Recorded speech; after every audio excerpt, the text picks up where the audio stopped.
minimize. This meeting is being recorded. There you go. Thank you. Well, welcome back. Here is a Pluto. So Pluto is mysterious planet. However, some people don't believe Pluto as a planet, and some astrologers take Pluto out. However, Pluto, to me, and also to many astrologers, are very critical planet or star or whatever you want to call it. Pluto is a very heavy player. Why? Because it moves very slow. One of the slowest, heaviest moving star planet. So that means it has a significant impact on our life and in terms of generational shift. So Pluto often used as a hallmark to categorize people by generation, and it's been working very well. Also, Pluto could be the one of the tricky one because of god of underworld, the bigger version of Scorpio. So this is some planet that or influence that we cannot ignore. Now, the Pluto's sign is showcased here in two different versions. One on the left looks like a large P, actually a combination of P and L. And the right side is the whole 9 yards, the cross, crescent or half circle, and full circle. So let's talk about the left. It's the one that quite used often. It was actually came from the capital and the letter of the P and L, which is the initial of the man who discovered Pluto. So this is what it is. On the right, though, it's more to do with combine the circle, which is a spirit, over the crescent, which is a personality, and overcoming the cross, which is a matter. Okay, so spirit overcoming a personality placed above the physical world. Well, that is a Pluto. It signifies revolution, regeneration, and rebirth. So if you think of Scorpio, if you remember, Scorpio is only one sign, possesses three different important symbols, which is a birth, death, and rebirth. And Pluto as a king or higher version of Scorpio, it makes sense, symbolize transformation, revolution. Okay, so that was a Pluto. Welcome. Any question here? No, I don't have any. Okay, silences. I take it as a good. Okay. So this is the end of the planet, key planet review. So let's look at this. The inner or personal planet and star. We have 7 of them. Sun, Moon, Mars, Venus, Mercury, Saturn, and Jupiter. Okay, those are personal planets. What do you mean by personal planets? It's affecting you at the personal level on a day-to-day basis. That is the left. It's the inner, which is very close. As you could see, the astronomy, if you recall, those are planets very much in the solar system where they're close to the sun, thus Earth. Yes? And an Yes. outer planet. Thank you. An outer planet, we have 3 of them at this moment: Uranus, Neptune, and Pluto. Those are that called outer because in the ancients couldn't see those planets, and then only when we have a sophisticated device you'll be able to detect Uranus. This is why it's called outer planets and far away from the Earth, but nevertheless have a significant influence. So this is not the personal planet, however, have an impact upon us in a larger and greater way. And those planets, the ancients say, over traditional astrologer also agree that those are the planets we cannot have any control over. The way we could manage these influences by how we respond. So we could be less reactive and more responsive, and respond. We could modify how we respond to the event, to situation, or things that happen in the external world. Okay, all right. So we cover all those key planets, and this is one of the assignments that I will ask you that you must remember. Otherwise, when we proceed, I did that. Oh, sorry. The next topic will make it more difficult to follow. You don't need to memorize, but it's more fun. So that's let's put it that way.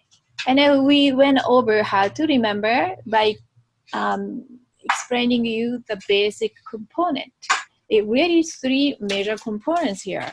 One is the circle sphere, which is considered the most perfect absolute form in the universe, right? The next is a half sphere, half circle, or crescent. It's all the same thing, which is a personality or receptivity.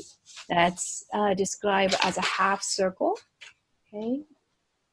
Because a part of the whole. So receptivity and a personality, those are not entirely whole, right? But the part of the whole. So that's why it's a half circle or crescent. The last component is a cross. Cross is a earthy living or matter. Okay, it's a more dense, right? Contraction and denser. So those are three components is really all those planets made of. Now Mars and Venus is opposite sign, and often said that Mars is a masculine and Venus is a feminine expression. The Mars is a matter over spirit. Venus is spirit over matter. Venus, as you know, is a planet of love, and Mars is a planet of passion, energy, action. The Mercury is a Venus, but the crescent or half circle on the top. Okay, so the spirit of the matter carrying that personality, above. So Mercury is considered as a messenger between heaven and earth. This is why the Mercury is positioned right next to the sun, closest to the sun, and how they travel very fast. Very fast. Much faster than, I'm talking about rotation, speed of the rotation. This is why the Mercury looks like revolution. Thank you. Revolution, not the rotation. Actually, I'm not even sure that they rotate. It must rotate. I'm sorry, does anybody know? It does rotate, yeah. Okay, thank you. The moon is the only one that's strange. We cover that later. All right, so the Mercury retrograde 3 times a year for about 3 weeks, right? Because the retrograde we're gonna cover in a later section if you have any question. So 3 times a year, Mercury look like going backward from the Earth's position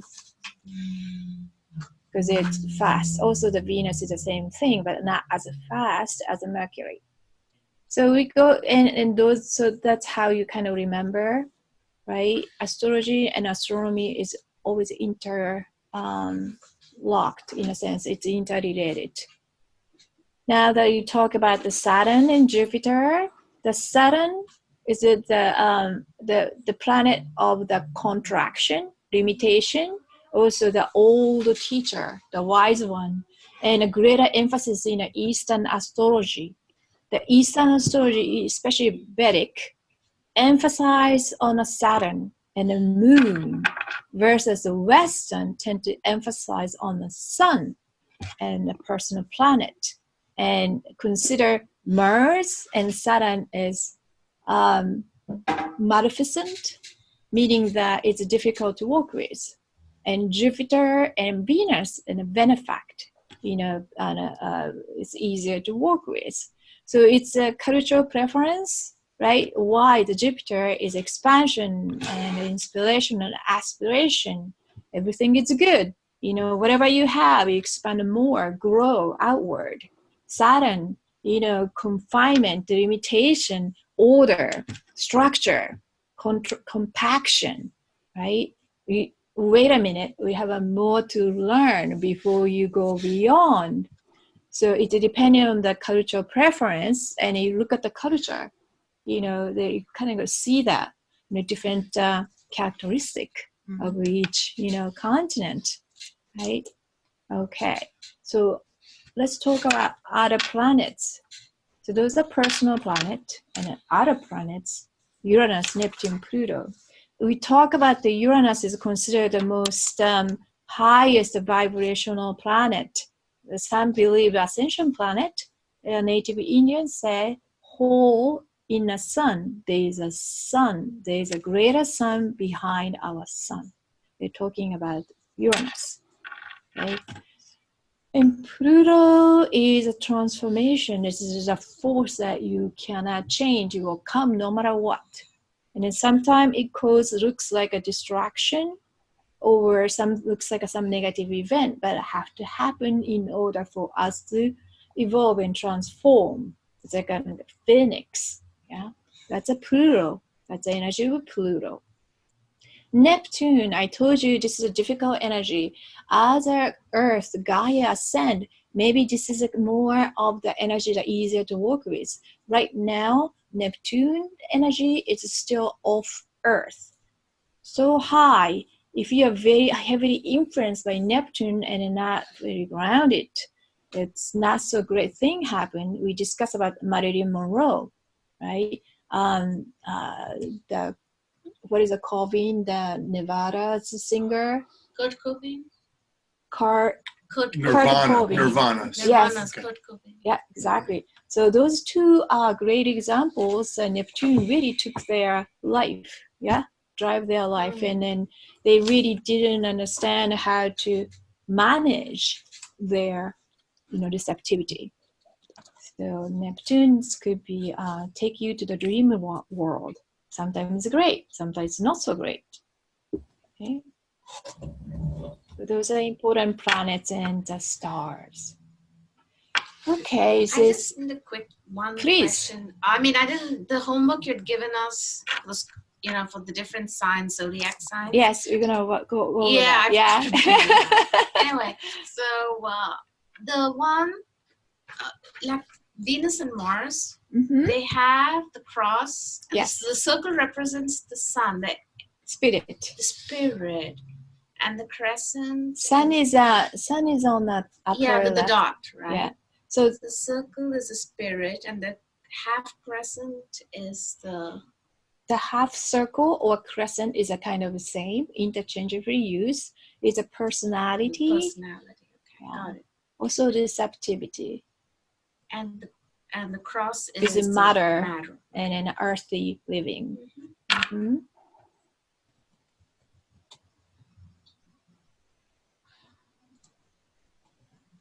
Are we good? Good. All right.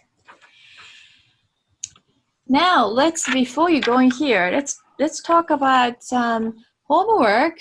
I hope Diane will be joining soon. Probably. What time is it? She It's not the time texted and thought it was 10:30, but she's on her way, I think. Yeah. Oh yeah. Oh, she thought it was 10:30. Okay. It's okay. I don't know. Can you text her? Text her. Yeah. What am I texting her? What am I going to text her? It's actually already started. Text her that Alice is going to beat her if she doesn't. Okay, let's go back to the sign. And Jill, thank you for many questions. You are correct that homework was something slightly different, but whichever you've done, it's okay though. Let's go over the homework. the original homework was going over the each sign, right? Which resonate well, which is not so much, and then try to identify which one has most of the resonation, and then the least one. And then I kind of like to ask you, each one of you to see what have you found about it, your take on each sign. Who like to start? It's also gonna get quiet usually. I wish I had my sheets of. That's what I was lamenting about. I didn't bring those. Okay. But I know I had most trouble with Aries. Okay. I was okay with the All right. signs. So I think a lot of people may have that. Let's point it out. The people on the screen, it looks like I took it off. Do you still see the screen? Yes. Yeah. Okay. Yeah. It's your You can? window, your computer, not just the slide. Yeah, I'm moving. I'm sorry. I'm moving around because I want to show something. Let me just stop share until I find the right things. Okay. What I'm going to do is I'm going to project out each of those signs in a poster that also I share in a folder. If you can find it or don't have a link, do let me know. I just need to find the class link here. Everything it looks small. It should be the Astro class. I don't think you see my desktop, do you? No. Oh, here No. it is. No? All right, here it is. I found it. Zodiac image. Yeah, here you go. So I'm going to share this. Hold on, people on the Zoom. Where the Zoom went. How funny. Back to meeting. I was off from meeting. Share to this. All right.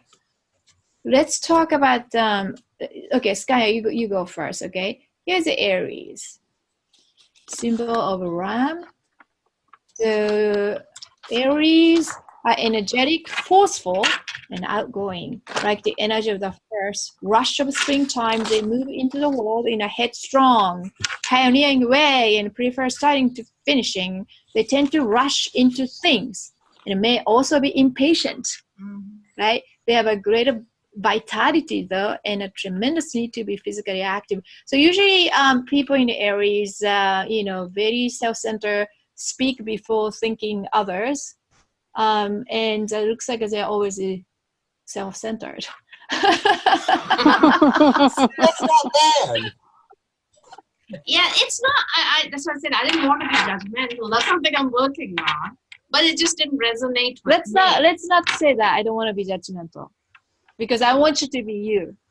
Okay. I don't want to say what's good or bad, Mikiko. Each one is themselves. I understand. It doesn't vibe with me. That's it. Okay, so that's all I need to hear. I don't rush into things. Right. So you didn't like Aries. That's good. That's fine. And I kind of, I do think about others. Sure. I think a little too much, which is what I'm working on. Okay. And I used to have a lot of guilt, which I'm working on. But to have no guilt whatsoever, that's something I don't like. Guilt is not the right word. I mean, having guilt, but I mean, you have to think through whether it's impacting someone else. Mm-hmm. That's what I'm trying to say. Understand. And I was okay with Sagittarius. I was okay with a lot of other signs. Okay. Oh, really? Yeah, okay. Yeah. So the Aries is the only one that I had a lot of minuses. A lot of minuses, okay. Taurus, I was midway on the fence, So Aries and the Taurus was a little hard to digest. Yeah. And, my sun is in Virgo and my moon is in Sagittarius. Okay. So, I was okay with most of the other things. You were okay. What was it more like? That's what I'm forgetting. I liked so many. Capricorn, and my ascendant's a Capricorn, but I had some issues with Capricorn too. So don't ask me. I don't know if it was my mental state. I think I was just... No. My son was having a meltdown, and all of this is going on. I was trying to do my homework. And I was very emotionally... he was all teary. yesterday, and he had the usual teenage things. I gave him some herbs to calm him down. It's a But I was trying to do my homework, and I Yeah. got myself a desk, by the way, for my room, so I can work on my own. Yeah. So Saturn is back in a Capricorn. It's gonna last for another year and a half or 2 years. So that's gonna be very interesting time. All right. So understood. Aries. All right. But that's a pretty clean cut. If it's only Aries and some Taurus, it's not that many. Yeah. Okay. Who would like to go next? Oh, I'm sorry. Could you go to let's look at the Taurus since you mentioned. Did you hear? It's a Taurus symbol, the bull. Even though it looks strong, it's actually a very feminine sign. And that's why ruling planet is Venus. Okay. It's the earth and fixed. They don't like to move around. They just put the feet down and I'm not moving. Okay, that's a Taurus. And Taurus is also the very sensual.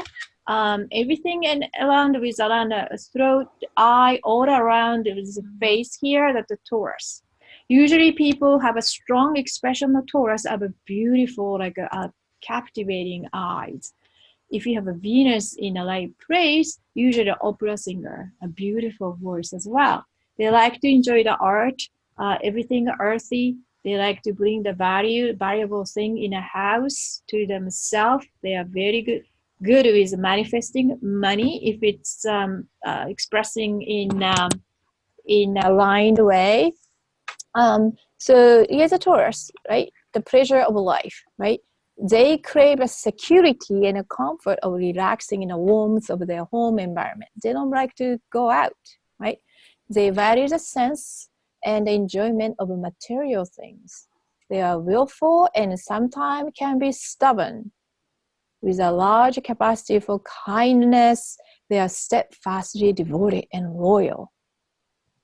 Now, if its expression is less balanced, very possessive, they tend to collect, obsessive compulsive. It's really typical. So you kind of could tell the Taurus expressed in a very strong way. You go in their house. Oh my goodness, how could there be so many stuff in this tiny place? But they like to collect things, but have to be valuable. Usually stone artwork. I don't know, whatever the collections they have is something value in this realm. Usually from the earth. Yeah, so that's a Taurus. Okay, who'd like to go next?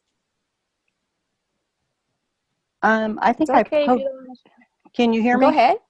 Yeah. Yes. I think I posted mine. I was most like my sign. Oh, you did? Yeah, and I was closest to Pisces and Libra, and the least was Aries, Gemini, Cancer, and Scorpio. That's a lot. Gemini, Cancer, Scorpio, and what was it's actually just a minus, sorry. And what was plus? Pisces and Libra. Libra. Okay. Yeah. I definitely could see that. Okay. So let's talk about the Gemini, the next sign. Gemini is a symbol between, or sometimes the two columns. Okay. The ruling planet is Mercury. And Gemini is a non-gender sign, an element of air because it's very mentally oriented, mental field. In a communication field. Gemini is a sign associated with the communication, logical thought processes based on duality, though, and a conscious mind. Gemini people tend to be airy and intellectual, live on tongue, and curious about life and other people. They can experience two sides of things at the same time and may tend to be flighty. Okay, so they are a great politician or party talker. If you have a Gemini person, a friend, in going to a party, you have no problem, because no awkward moment. But you have to go one to the next, to the next, to the next. Okay, so Gemini, if you have a Gemini and a friend, it's a kind of tricky business because you see one day and you never see in the next few weeks. Those are Gemini. That doesn't mean they don't like you. That's who they are. So let's see, Lorna, what is the part that you're not a big fan of in Gemini? Scroll up the list. Probably flighty, and probably okay, and probably all right. I don't talk a lot, so probably that. Yeah, that's tough. So Marilyn Monroe is a very strong expression of a Gemini, right? So she's if she has a friend, maybe some people are gonna pull the hair out, right? Just too much. Yeah, I understand. So next one, Cancer. That wasn't a very good list for you either. Let's talk about Cancer, which is a crab. Ruling planet is Moon. So they are, as I told you, Cancer, crab doesn't move forward, right? Only move the sideways. They are one of the most indecisive sign known. They will never make a decision in their lives. They don't want to. I think I work with one of them. Okay. I gotta find out what her birthday is, because she won't. I mean, literally won't make a decision on anything. Nothing. Right. Even a simple complex thing. So Cancer is is a sign that perhaps the most frustrating for somebody like Aries, right? They're so single-minded. Start and then finish. That's it. Nothing else matter. And here's a Cancer. Will never go forward. Can't even say yes or no. Sometimes most people go crazy in a sense.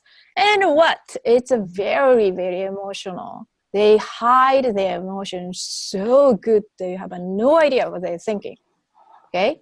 So no wonder it's elements of water, keyword, feeling. But it's a cardinal sign. It's interesting, isn't it? We're going to touch upon that later. Cancerians are nurturing and protective of others. So this is a great sign for the mother, right? This is the mother. Mother doesn't say you are good or bad to any of the children. Each of them they love. Even they don't ask, mother, which one of us you like the most? The mother usually won't say anything, right? It's very nurturing sign. Their ruling planet is a moon, and they tend to be moody. See, that's another thing. The Cancer people, you have no idea what they're thinking and feeling. Constantly change. That's why it's a crab. Crab is live right next to what? The ocean wave, right? They go this way and that way and this way and that way as the ocean wave and tide changes. So that means the emotion is everywhere. All right. It's not easy to deal with, right? If you don't like those emotions, if you don't know how to deal with this thing, it makes people crazy sometimes. Now, they are also likely to be security conscious and highly value their home life. They may appear passive and tend to rely on their feelings to make decisions. So here it is. If you're frustrated with a Cancerian, go after their feeling. Almost impossible to detect. However, they have tons of feeling. So if you persuade the feeling, they will make a decision. They are subtle rather than direct. You still have to talk a little bit. Say again? You still have to get them to talk just a little bit. I'm dealing with a Cancerian who messages me, I miss you. I respond back. I miss you. I want to talk. And then they never respond back. It's like, sorry. Yes. The tide has changed. Tide has changed. You have to be that exact moment when you respond. And a second later, it will change. Doesn't help.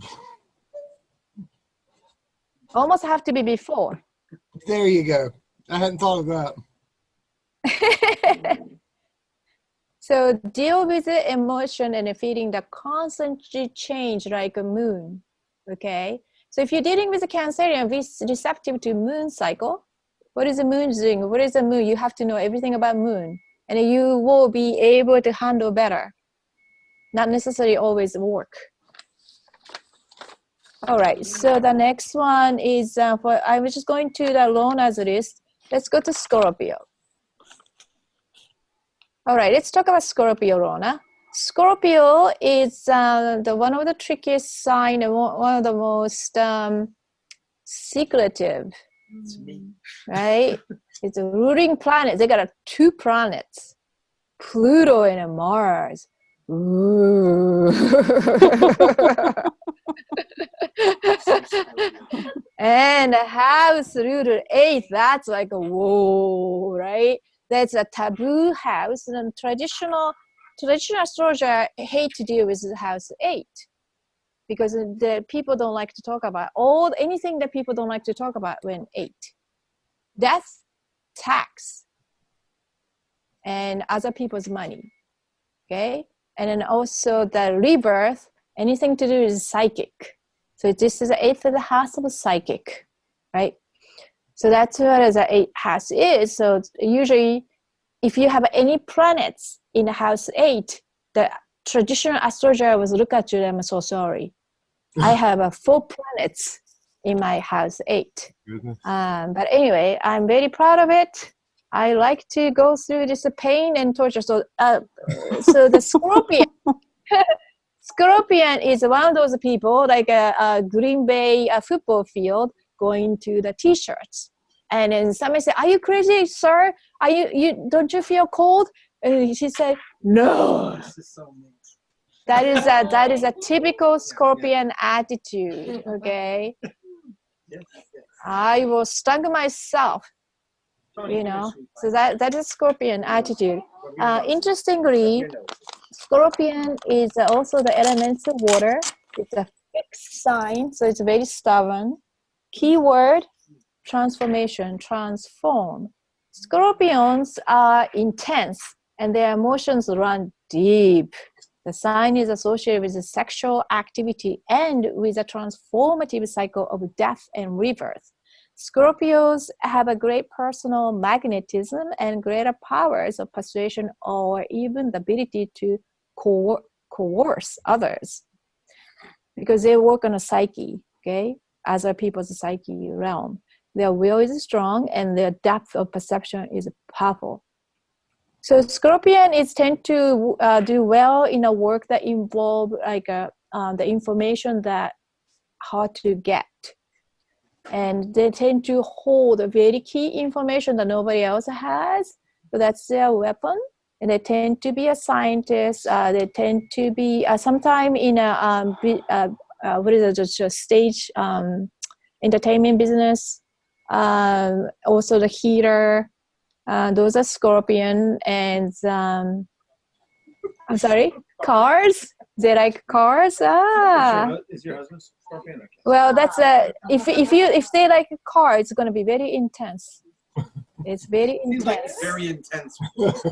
So, Lona, let us know what is the area that you least resonate well with.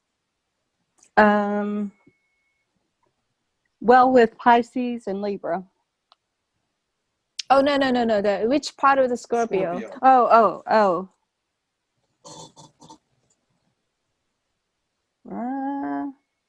I can't see it all. Let me look. Can you go up just a little?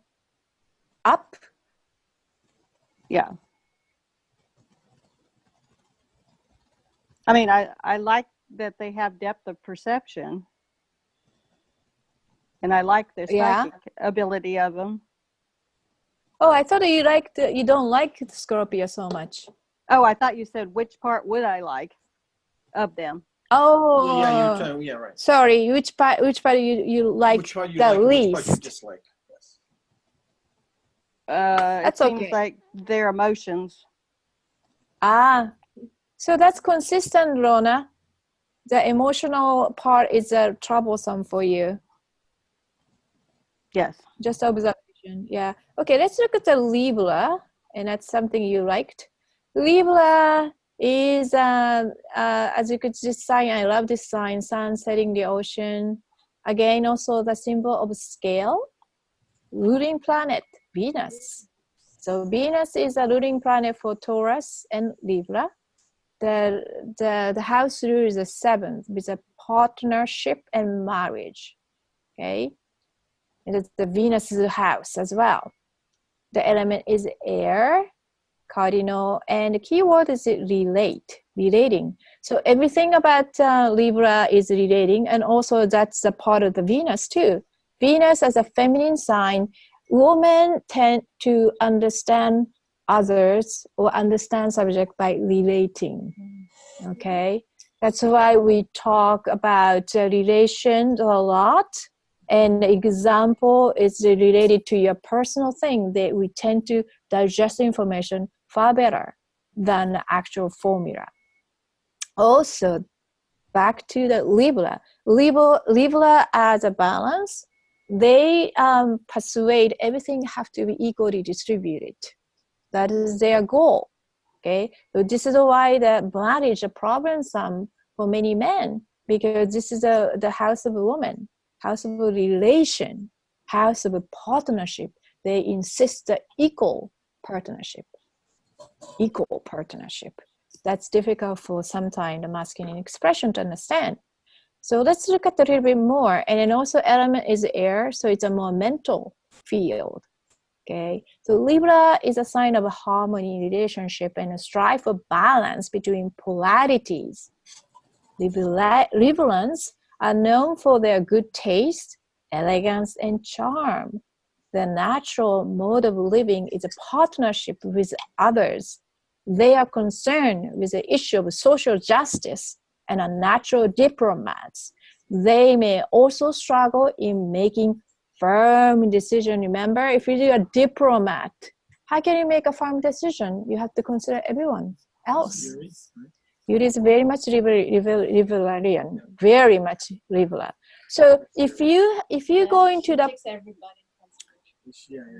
take it to the heart, Make harmony with everything that exists. But that's a little bit too much. Now, if you go into the party, if the Libra is your host, the host of the party, you are very well taken care of. Because Libra makes sure every single person passed through the door being equally treated well, right? Do you have a drink? Do you have an appetizer? You're not eating, you're not talking, there's something wrong. Oh, your shoes, your coat, and this and that. Relentlessly make sure every single person, no one's getting more than this person. So if the one person getting too much, make sure he doesn't get more. Okay, so if you go to the party like Libra, you're gonna be very well treated. Think about if you go to the party orchestrated by Aries. Oh my gosh! It's his party. It will be all him. Yeah, it's all about him. But I'm just exaggerating, obviously. But just to give you some good idea of what they are. So I totally kind of say, Lorna, you like the Libra. Could you tell me which part of the Libra you related the most? I think social justice and natural mode of living with a partnership. Mm-hmm. And I like good taste, elegance, and the charm. I pretty much liked it all except for making firm decisions. I see. Good. So Pisces, another one you liked? Pisces, yes. So it's a symbol of two fish. It's actually one live, one dead fish. Ruling planet Neptune. And house ruled 12th. Okay. So those are the last sign before you go what? So also the sign of a faith. Why? Because you're going to go back and forth, truth, belief, in doubt, belief, doubt. So those are represent the two fish. One is alive, one is dead. Belief, doubt, until you have a complete faith. That's a Piscean. Okay. So again, element is a water, which makes sense. Mutable. Keyword, intuition. Okay. Pisces is a watery sign concerned with the subtle emotions. We know that, right? Subtle emotion was a Cancer too. And secret mystical depth. Secret mystical depth. They are friendly and likable, and yet can be very moody and introspective as well. Pisceans are not entirely at a home in this world. They are up out there, up somewhere. Pisceans are dreamy and full of imagination, emotionally sensitive, and easily influenced by their environment. Okay, who's ruler? Neptune. Here you go. Neptune again. My son's Yeah, totally relate to that. Yes. Mm-hmm. Nicholas. So the Pisces, if you see Pisces, you kind of know it. They tend to get together with the other water sign. Scorpion or Cancer are their friends, really. And it's difficult. Again, it's difficult to know. Very difficult to know. Their emotion is really hard to tell. It's all right. So I'm actually surprised, Rona, you liked this. Which place do you like? Aspect, I guess. I guess like thinking in the higher realms. Dreamy and intuitive part, huh? Yes. Wow. You are very interesting form of conflict here. I like it. That's how we suffer. So that's good. You're digging into the area. Wonderful. Okay. Thank you. Anything else you'd like to add before we go next? No, it just I like that they're friendly and likable. So I mean that's appealing. The first thing that appeals. But then I like the kind of the mystery of them, to learn more about them. Okay. All right. Who would like to go next? I guess we're running out of people to go. I guess Diane can go since she showed up. Basically, push it off. I'll be glad to go to make it easy for Diane.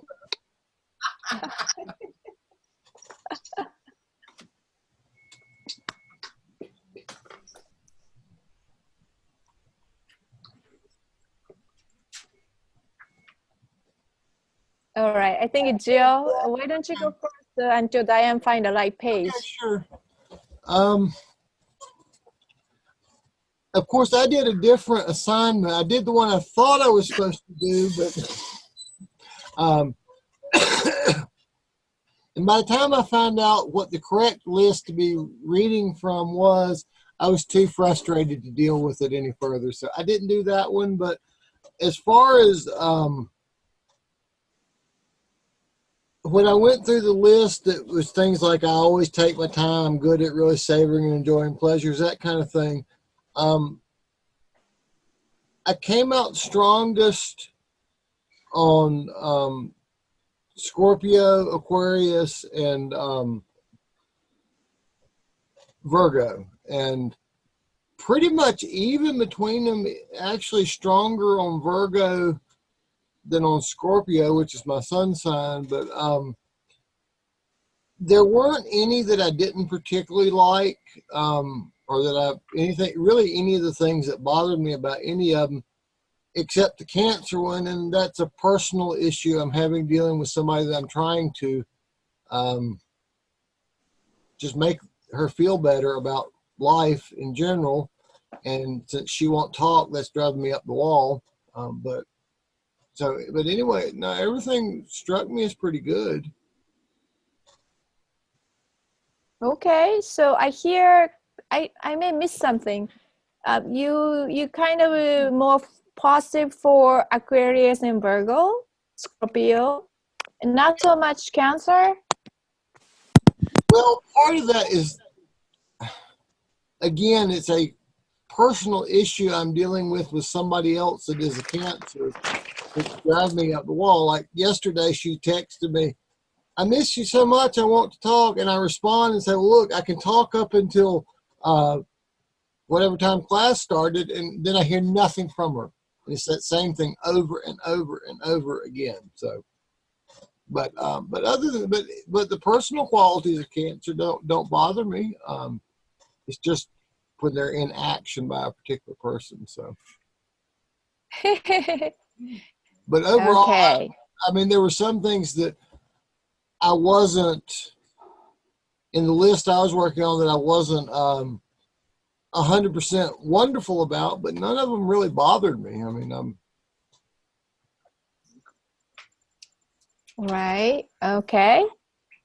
So we have a new one, Aquarius and Virgo, and I want to go with Diane, and then we're gonna cover the rest of the sign. How about that, Diane? You feel kind of settled and ready? Okay. If you don't mind, project the voice so that they could hear. Cosmos, like my sun sign, Taurus. Yeah. But I also had a lot in common with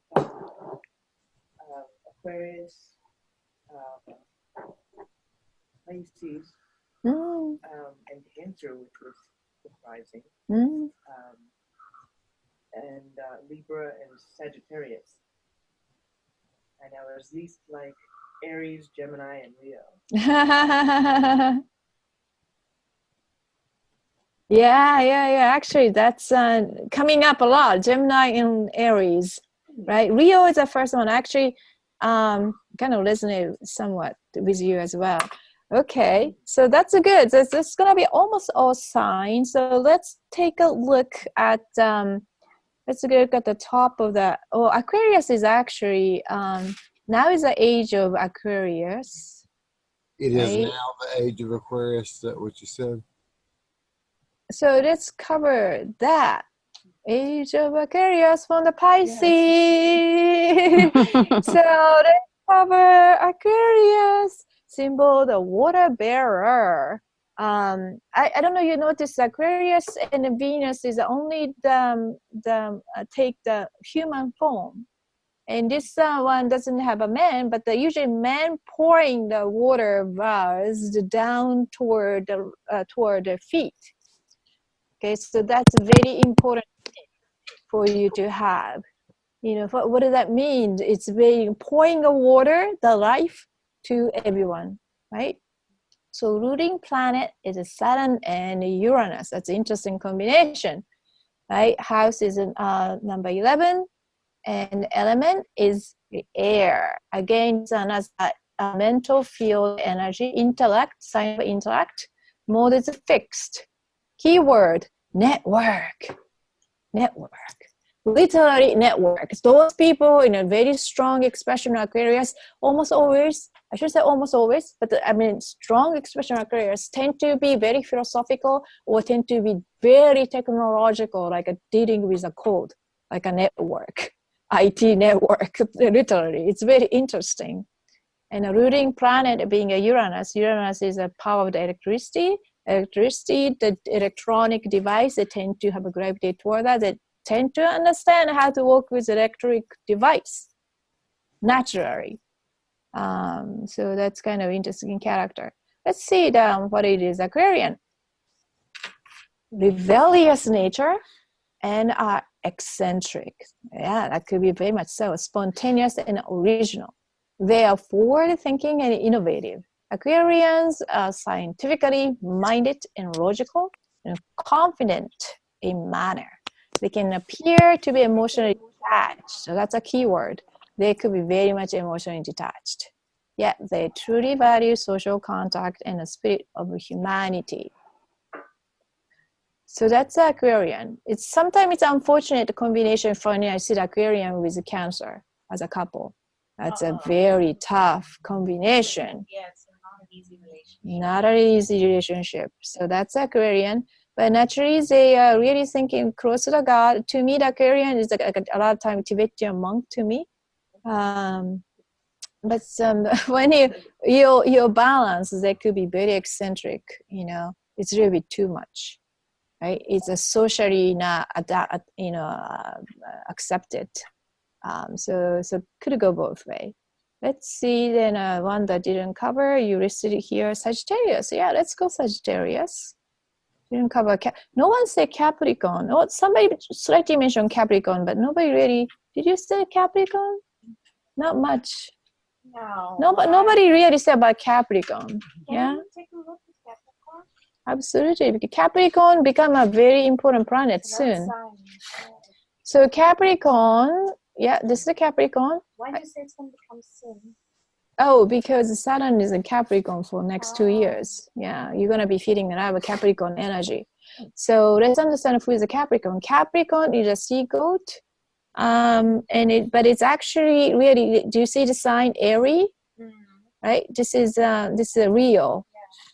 So when Aries becoming a heart of courage, a lion, you're going to be ascend.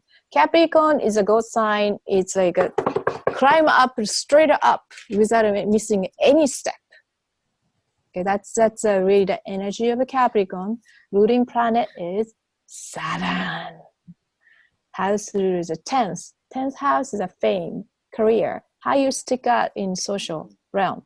So that's a Capricorns, okay? So the most, very strongly expressed right now is a Trump. Element is a earth. The cardinal sign, keyword, achieve, okay? Capricorn people are ambitious, practical, and are likely to have an excellent sense of social responsibility. They also tend to be, so it's a very good manager.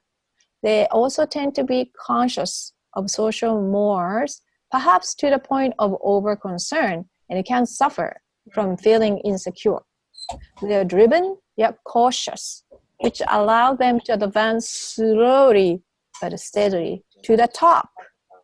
Yeah, that's why it's a goat, right? All right, so that's a Capricornian. And let's go Sagittarius. We didn't cover Sagittarius. Did I miss Sagittarius here? There should be Sagittarius after. There's no Sagittarius now. Yeah. Well, no Sagittarius for you. Sorry. Okay, let's talk about Sagittarius, because I swear I put, maybe this is the older version. I went back and asked Sagittarius. Well, it's okay. Let's talk about Sagittarius. Sagittarius is a sign of the vision. That's why there is a half man and half horse. There's two meanings. Those Sagittarius being archery going up like this, that means it indicate is a higher vision and aspiration. Also notice, well, you may not notice unless I say that, it's only one eye open. So one eye closed, right? Only one eye open. So that means it's a singular focus of the Sagittarius. And usually they like to aim high, right? And ruling house is a 9, which is education, philosophy, religion. So it's a broadening horizon. That's what Capricornian like to do. Usually the planet is going after is a Jupiter. Everything is about expansion and a long travel, like traveling far away. So what do you do when you travel and expose yourself to a different culture or unseen realm? Open up your perspective, yeah? So that's what the Capricornian, and a ruler of a higher education, they push you to go higher. So that's a Sagittarius. I think we cover most of them. We cover Gemini. These mythical creatures who are half horse. There's many of them. The Satire is the one. Centaur is the second one. Yeah, there's a bunch of them. Minotaur. Depends on what they're half of. Right. And then some of them are not, doesn't have a very good meaning associated with it. Leo, let's cover Leo. It's an important one. A symbol is a lion. Ruling planet is a sun. So remember, who's the ruling planet of the moon? Which sign is that? Moon is the ruling planet. It's next to the Leo, right before the Leo sign. Cancer? Correct. So Cancer is a moon, Leo is a sun. Okay? The element is a fire, fixed. Keyword, creating. That's interesting. I won't think it's a lions are creating, but we'll see. Let's see what they're coming from. Leos are likely to express themselves in dramatic, creative, and assertive ways. Leo have a great energy, courage, and honesty. They're likely to be self-confident and maybe even a bit self-indulgent. They expect the center of attention and often are. They also possess the integrity, determination, and a natural leader. So the Leo is incredible. Their heart is open. You know, it's like a roar of the lion. Oh, it's coming from the open heart. Now, unfortunately, if it's Leo express or less balanced, very difficult person to deal with because they are the center stage all the time. Sometimes if it's emotions mixed up, oh, it's a drama queen.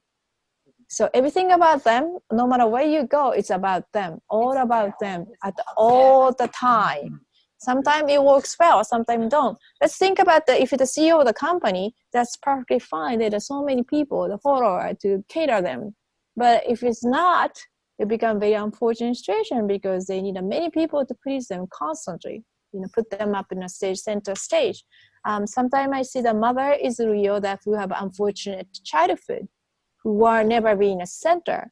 They continue to request, I am the child need a lot of help, and then become daughter has to take a role of motherhood. So that's unfortunate expression.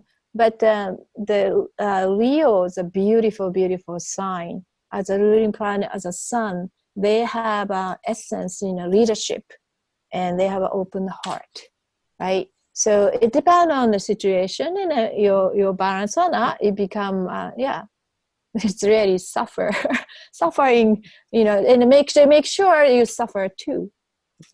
They'll make sure you're gonna get the. Sure. I think Virgo we didn't cover, so thank you. Let's talk about the Virgo. Virgo is a only surviving version of all three. So thank you for Virgonian. Right? Symbol the maiden, which I don't really agree, but okay.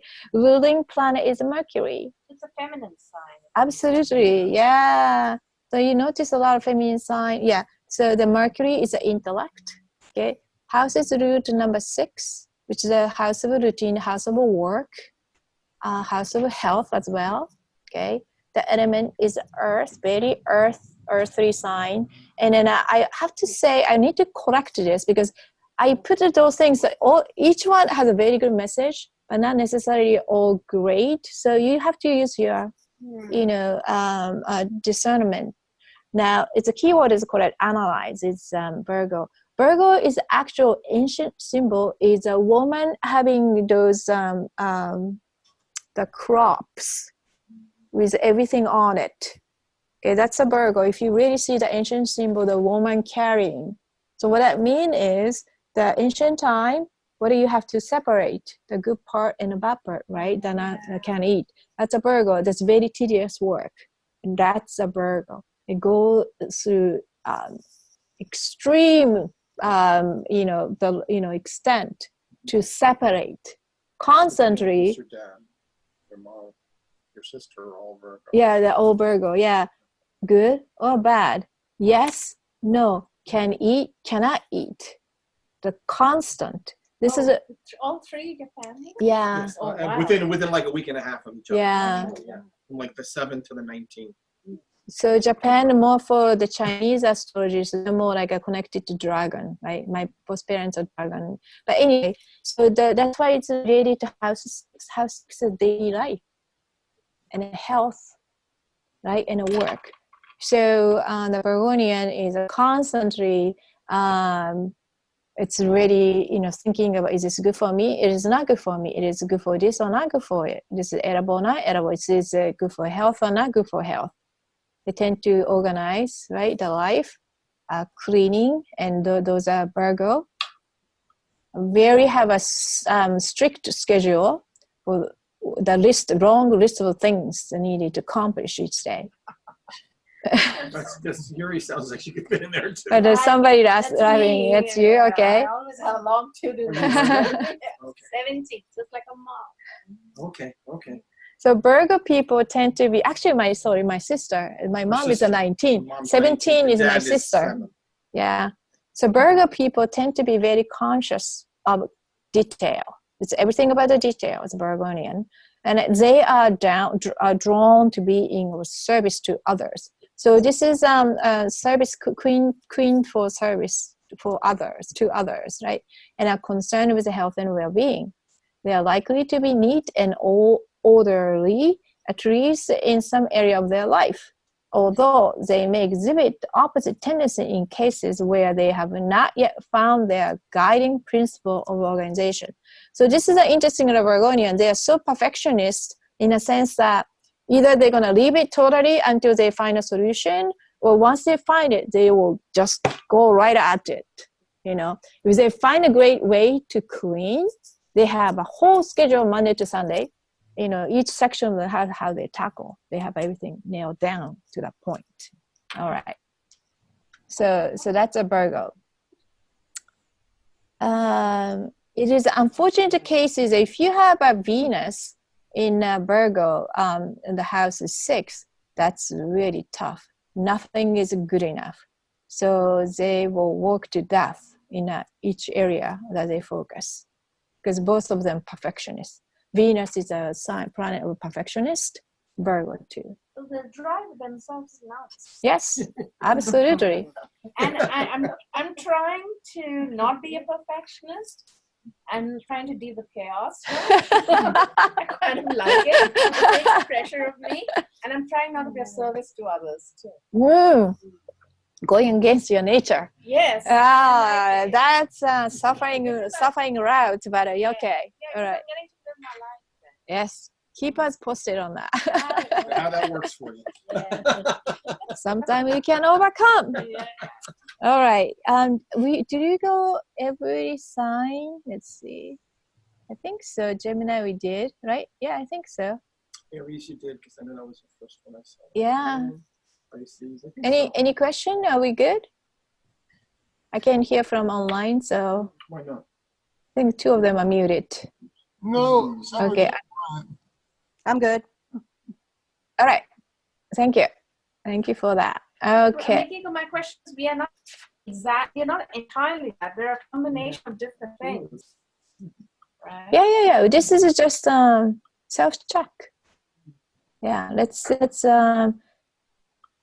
so again, this is your own sake. It's not I'm saying that, you know, you are this and that. The whole idea is that we are every sign, actually. So it is good to know which sign has a little trouble. That means which aspect of you still haven't totally integrated. You may not going to integrate in this lifetime to serve your purpose. Okay, but it's good to be aware. That's it. Okay. All right, let's go. And the most importantly, this lecture, right? Remember the sign and the symbol. All right. So it's gonna go to that section that we start. All right, here we go. Now we come to the special points. And we covered it a bit on site, but I think we disconnected online. So we're gonna go over.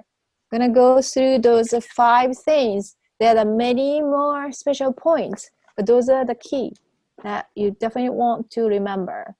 This is south node too? Yes, we're gonna. 2 north nodes. Yes. Oh, Yeah. interesting. It's doubly important. It's probably not important or very important. Okay. There was something else probably missing. Oh, we'll find out. Ascendant or AC. The ascendant, also known as a rising sign because it comes out from the east, is a sign on the cusp of the first house. So let's look at your chart. What is your ascendant or rising sign? Look at your 9 o'clock of your chart. When the line go across the 9 o'clock, keep extending. Which sign do you hit? That is the ascending sign. Okay, it is a sign that is rising on the eastern horizon at the moment of your birth, with respect to the place of birth, based on Cafe Astrology. The other side, which is a 3 o'clock, the total opposite is a descendant. Okay, which is called love line. That is a sign you attract or you are attracted to. Okay, so oftentimes the love astrology will start with different house 5, house 7, but also descendant line. To know your sign, rising sign. The rising sign is a far more important, or places more importance in a traditional astrology. So that's why I just only focus on ascendant AC at this moment. Know your rising sign and make a note. If you are on a cusp, that is very important. Very, very important if you're on a cusp. Ascendant line, hit the cusp. To be considered on the cusp. Could you say that again? How many degrees to be considered? I would say 2. Okay. For sure. It's different by the people, but if you think it's close, that's close. Okay, so you need to make a note. 2 signs are point. You have definitely a huge influence by both signs. Okay. The outer wheel. Yeah. So if you see the line at the 9 o'clock, you extend. Which sign do you hit? Cancer, right? No. Can I take a look? May I? Also, it's in a bottom. You said that, so that's Cancer. That definitely. Say the bone. Ascendant. It should be that's cut it off. Oh, here in the back. Buttocks, here ascendant Cancer, 25-degree Cancer, way in the bottom right here. But it's much easier to see in here. Here you go. Okay. Everybody got the rising sign? Yes? Mm-hmm. Okay. I guess so, yeah. All right. Let's talk about midheaven. If you go to the regular astrology on the street, they only read house 10 and midheaven.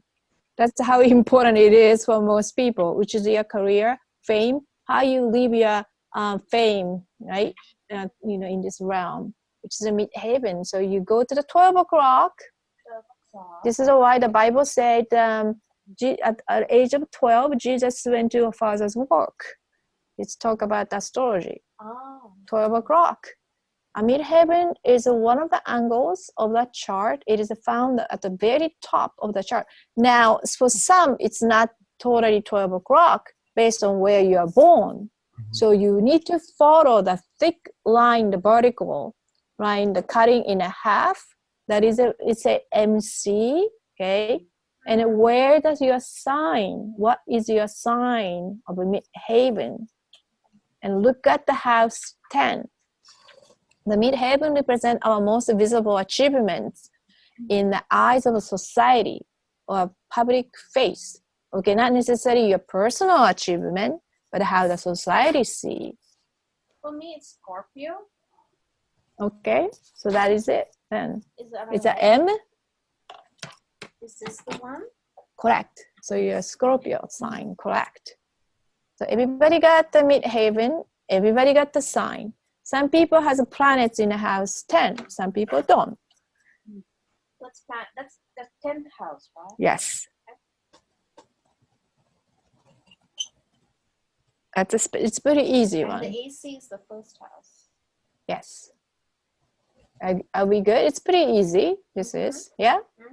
Let's talk about the Chinese astrology. This is a part that Western astrology allowed to incorporate Chinese astrology, which is called North Node, sometimes called Rahu or Head of Dragon. Okay, because it is our destiny, one with God, one with every else, the spiritual driver. So it was said that Chinese is a white head of dragon because somebody cut off the head of the dragon. And that's kind of a little much to think of, but what they mean is that head is really the core, the mind of the dragon is a mystical creature, right? And it's becoming totally one with this mystical universe. So you are realizing you are much far greater than who you are. When man realize himself, who truly he is, something like who he is truly, and you send. So this is a sign everybody has in your natal chart. Find out this sign. Now, do not confuse with the South Node, which is the upside down. Okay? So mark or make a note of your destiny, North Node. Which house your North Node resides. Which sign and which house. Okay? Is this the one? Yes. So the one in the chart, the T is in the middle. Looks like a T, right? Yeah, but that's the North Node.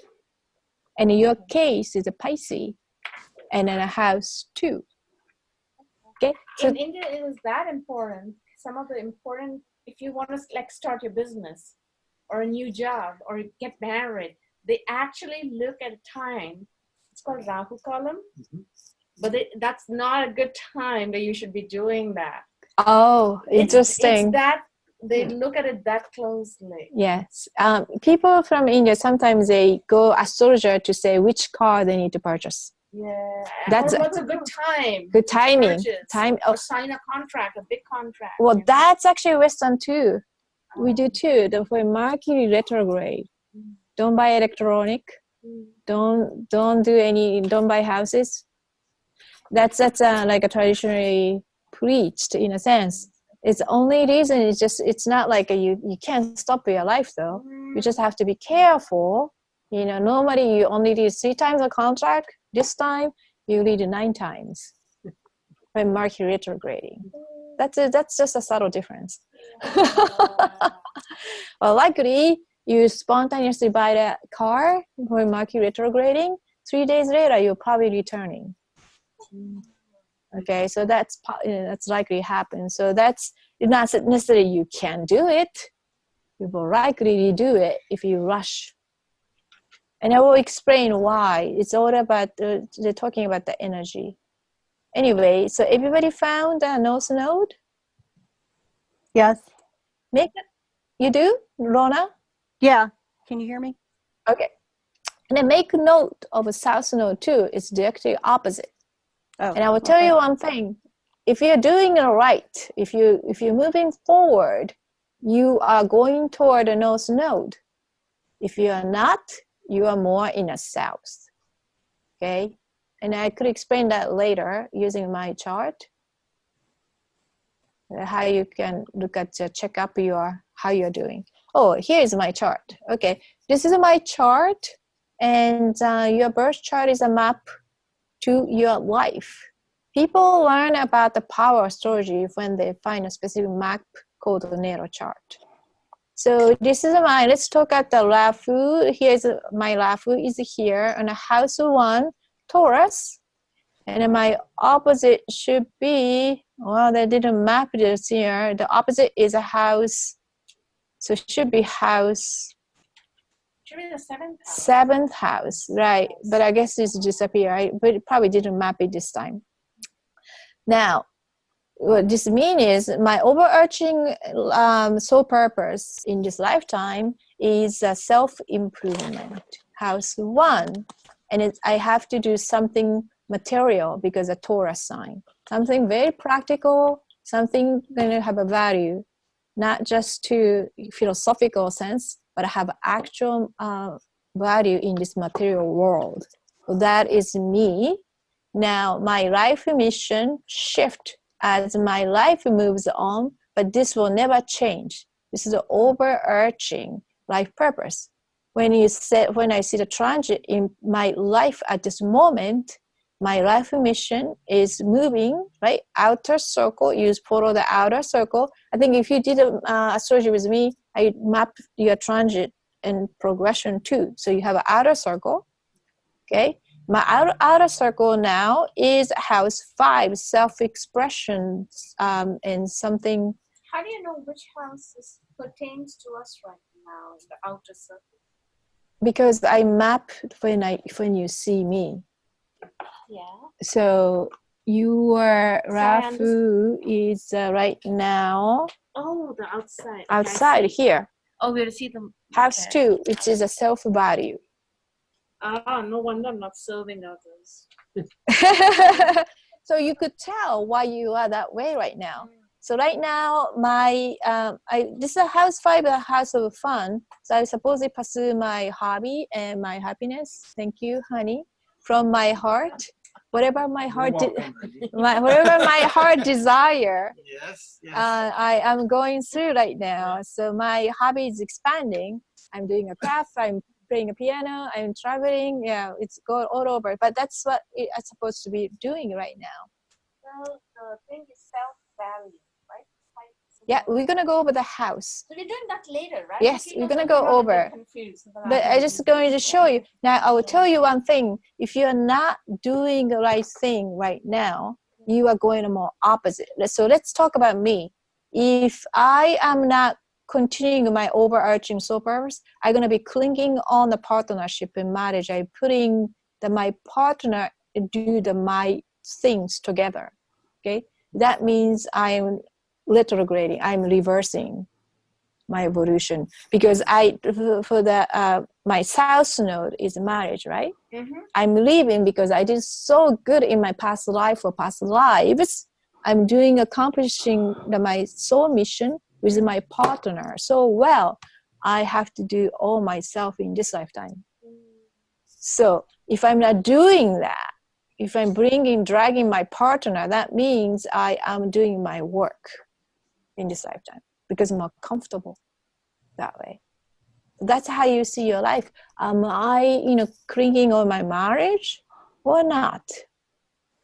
Not like the whole marriage itself, but my soul mission, carrying my soul mission with my partner.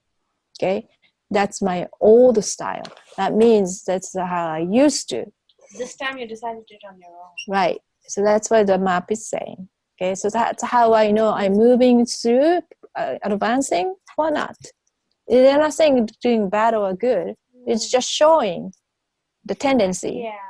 So this is how you could read your map, your own map too.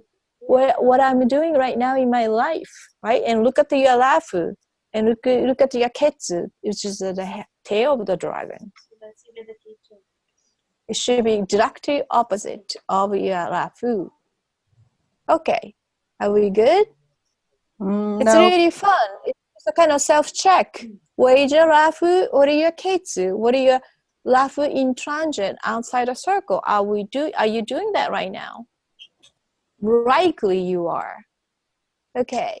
Astrology, fact or not? Astrology existed before science, then suppressed by religion, and now it is re-emerging. Astrology is great to predict your experience and not necessarily the event, which is both correct. Astrology is great to predict how you experience the life event, yes, but not necessarily the event. Going back to Donald Trump, looking at the astrology, you cannot tell he became a president. Right. However, you could predict how he experienced his faith. Okay? This is correct. So now, what is horoscope? Horo is a Horus. Remember Horus, Egyptian Horus? It is mean a time. Scope is observer. So horoscope is observing a time. Okay? It's a time-bound experience. Our birth chart can deliver important messages about our strengths, weaknesses, relationships, and anything else that serves our souls in this lifetime. Learning about how the stars, planets align when you are born and how those placements affect your soul can help you greatly along your spiritual path.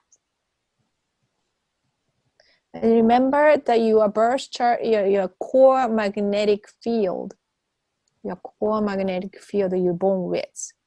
So, more you understand how your magnetic field works and how it's being influenced by the energy coming from the heaven and the outer planet, inner planet. You could really greatly understand how you respond.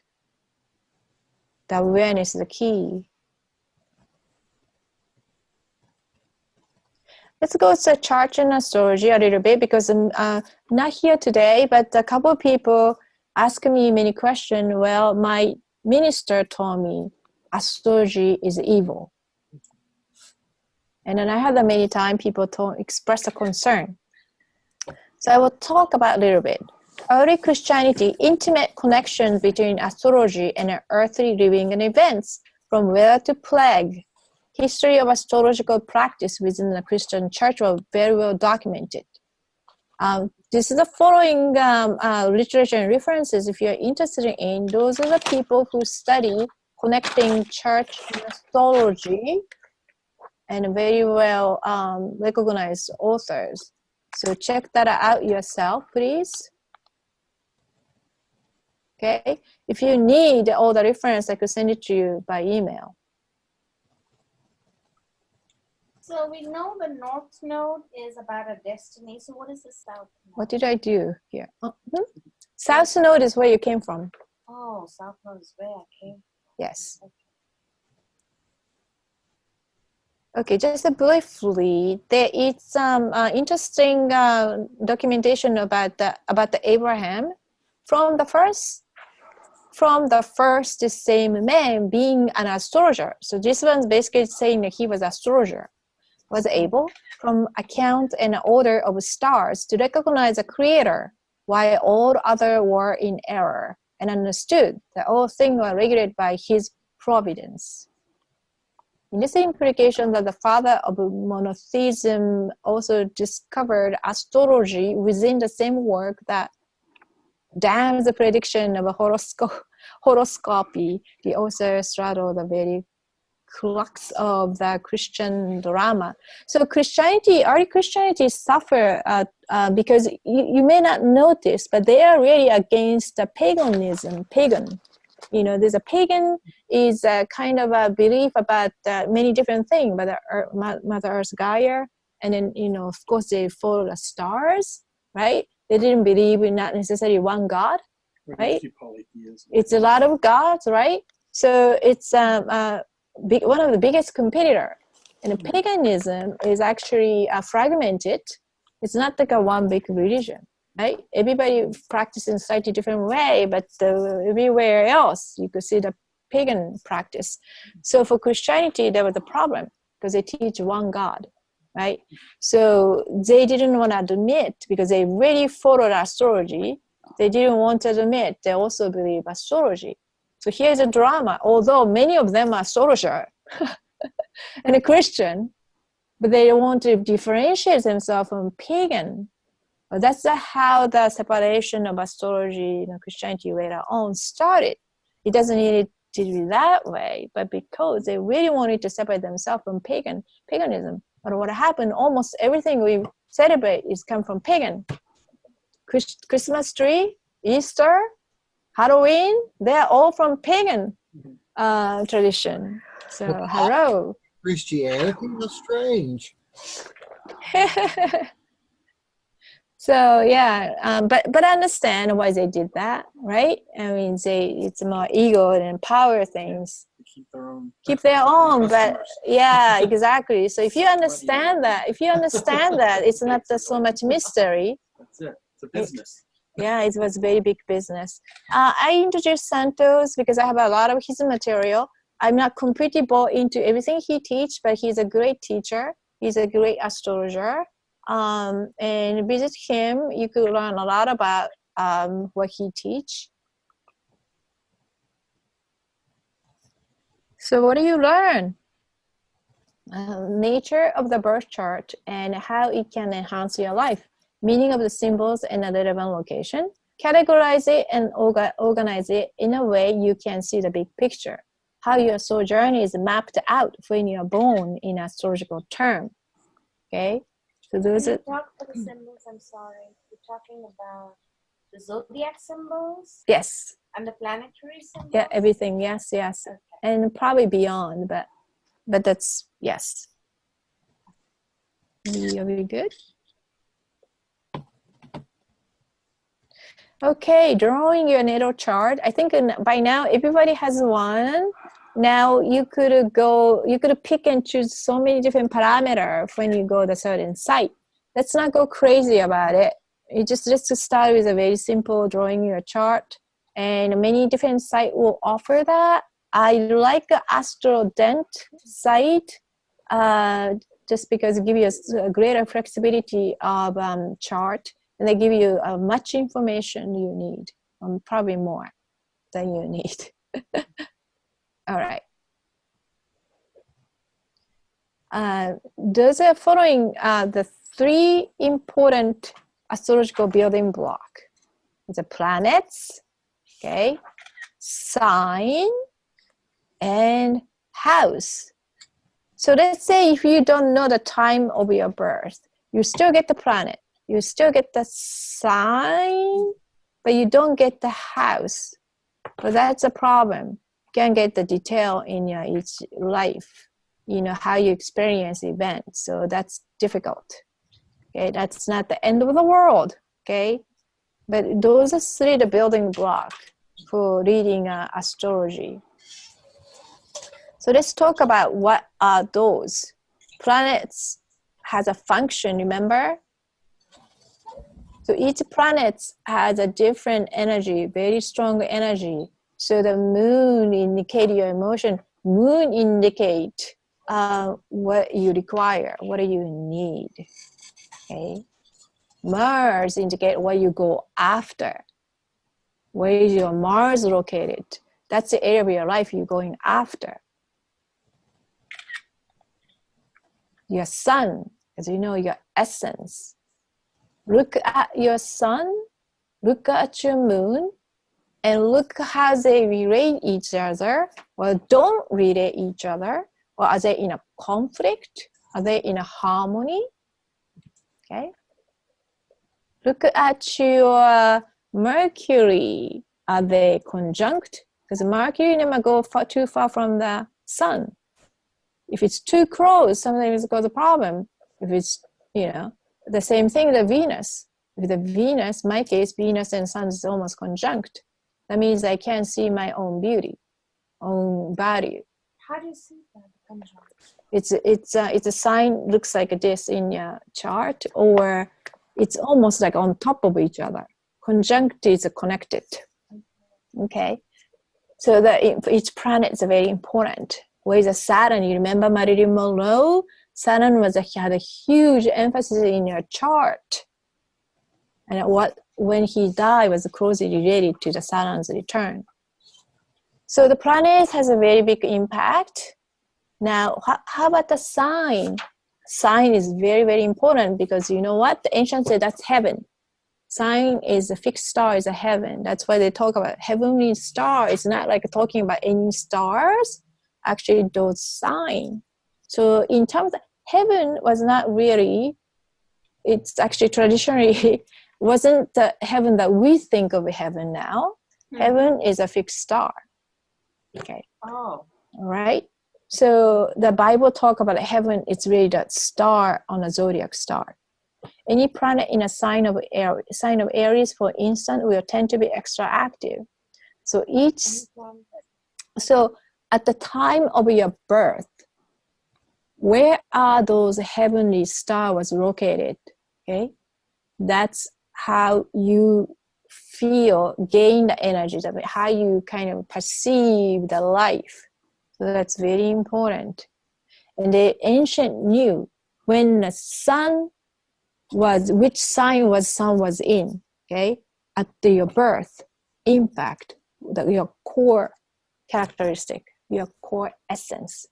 That means that's how much energy that you receive at the birth, okay? That's why your sun sign is very important. Sun sign is happened to be when sun was which heavenly body, okay? Each house shows, so how about so now we have a planet, and now we have a heavenly star, and the third one is a house. House is where in your life the planet is working the most. House is indicate the area of life. Any planet in your second house, for example, will affect your money and possession. So if you go to the astrologer and you have a money issue, they look at your house too. Okay, what's going on in your house too? Anybody there? Any planet in your 5th house will affect your love and romance. Also the house of children, house of a small pet. There's a house 5. Some houses have nothing. Correct. Yeah, sounds kind of like nothing. So that means you have a no interference. But you still have the sign. Heavenly star is there always. Everybody got that. Okay. And you still have a transit too. So anyone look at your house, if you have more than 3 or 4 planets, mark that house. You got an issue there. Some people say issue. You have a lot to work on. Okay. I have 3 houses. I have more than 3 planets. I saw that. Yeah. Plus the 4 planets. Yes, in the house 8, house of psychic. Yeah, I got a lot of issue there. So how many? What's the minimum? Minimum. There's no minimum. It's 0. But if your house got more than 3 planets, mark that house. Okay. Likely your experience in this house is tremendously more than others. Oh, okay. Okay. The 2, you did mention 2. 2 is 2 planets is not so bad. I have 3 in house 2. But I'm talking about not any symbol, personal and outer planets. Okay. I'm not talking about those things. About needs, right? Yes. So I won't consider that's not the planet. So that's 3. 3 and a half. Those are not the planet. That's a node. Okay. The Chiron is not really the personal planet. So this one has 2. That one has 3. Yeah. So ask me if you have a question about your chart. Okay. I need to take a look at the chart though to answer. Okay. So are you good? They have a sign. Everybody got the sign. Okay. Every house got the sign. You may not have a planet. Everybody got the sign. Okay.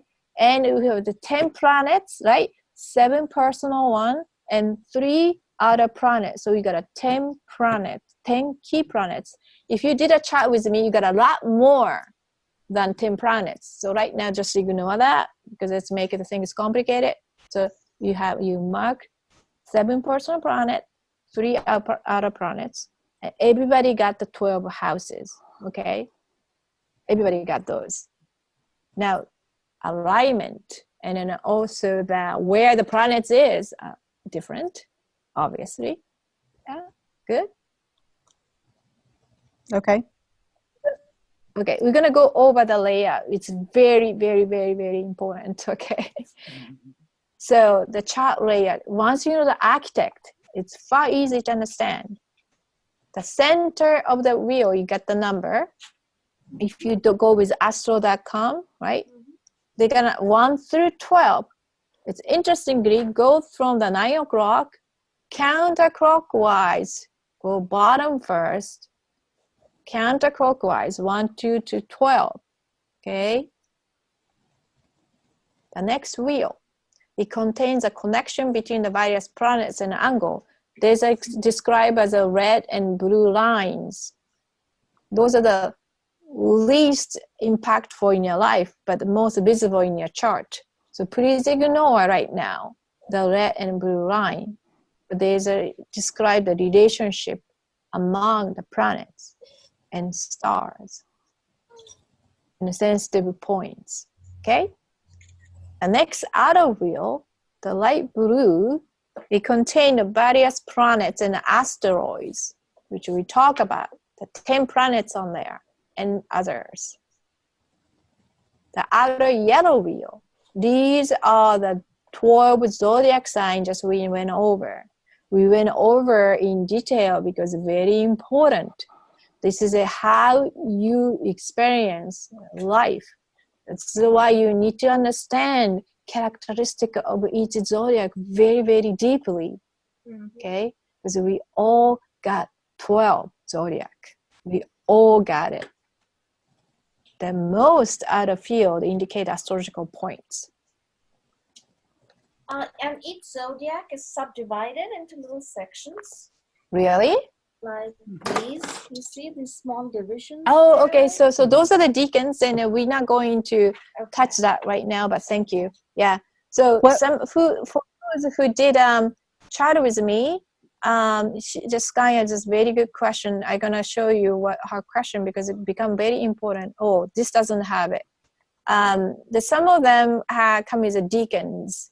I will just touch you very briefly. Let's see where it's a good point. Oh, that's not. Some of you have a subdivision within a sign. It's called deacons. That deacons has a multiple system. I picked 2 deacon system, but there's a multiple deacon system. What is the deacon system? Within each zodiac, this heavenly body, there's a substation where have a distinct room, so to say, is preferred for the certain planets. So let's say you visit some friend's house, the very good friends of you, they like you, so you know you're gonna get very good portion of the house. Your guest room is very nice. Let's say you're visiting your mother-in-law, and she doesn't really like you much. Maybe you get the basement. Yeah.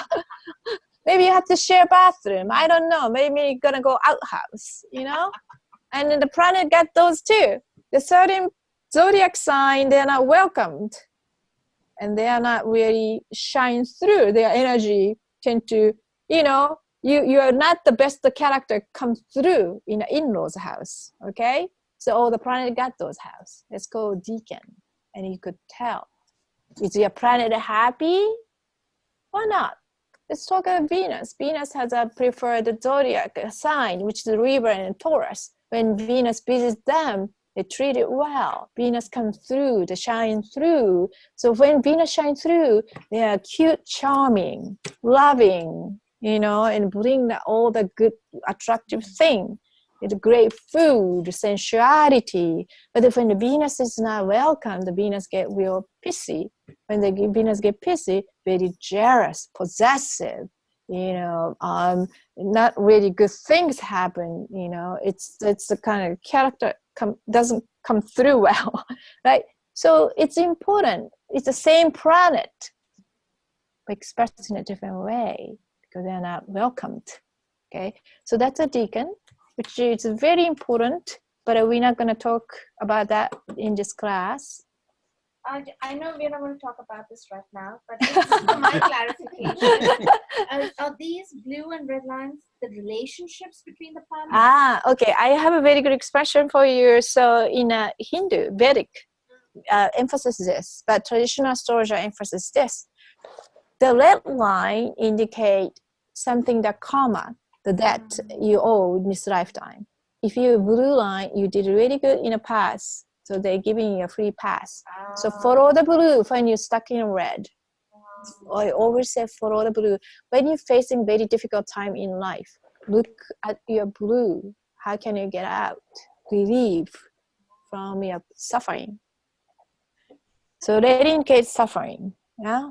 And I got the very strong one, as you could see my chart. So let's see. So people don't feel too bad. I got a lot of lead in these 2 houses, right? Pisces and Virgo, and 1 and 6. There you go. Sorry. 12 and 6. So my routine is constant suffering, and also the house of God. This is 2 opposing. If I don't do well in my daily life, there's no time for me to spiritual work, right? But this is stress. However, I have a blue, huge blue in house 8. As long as I do good in the house 8 is my rescue house, right? That's why you were saying yesterday from Marilyn Monroe. Yes. She concentrated on the red. She should Correct. have looked at the blue. Right. But her fame prevented her to have a great home. So her fame is a curse for her life. But for society, gain a lot of benefit from her presence. Right? She was one of the most admired glamour figure, even to this day. But one of the worst things could happen to her to become famous, astrologically speaking. But she still had a choice. What an irony, right? Mm-hmm. So be careful what you wish for. right? So when I study my astrology, I meditate on it. This is my expression of zodiac. And I recommend all of you to draw.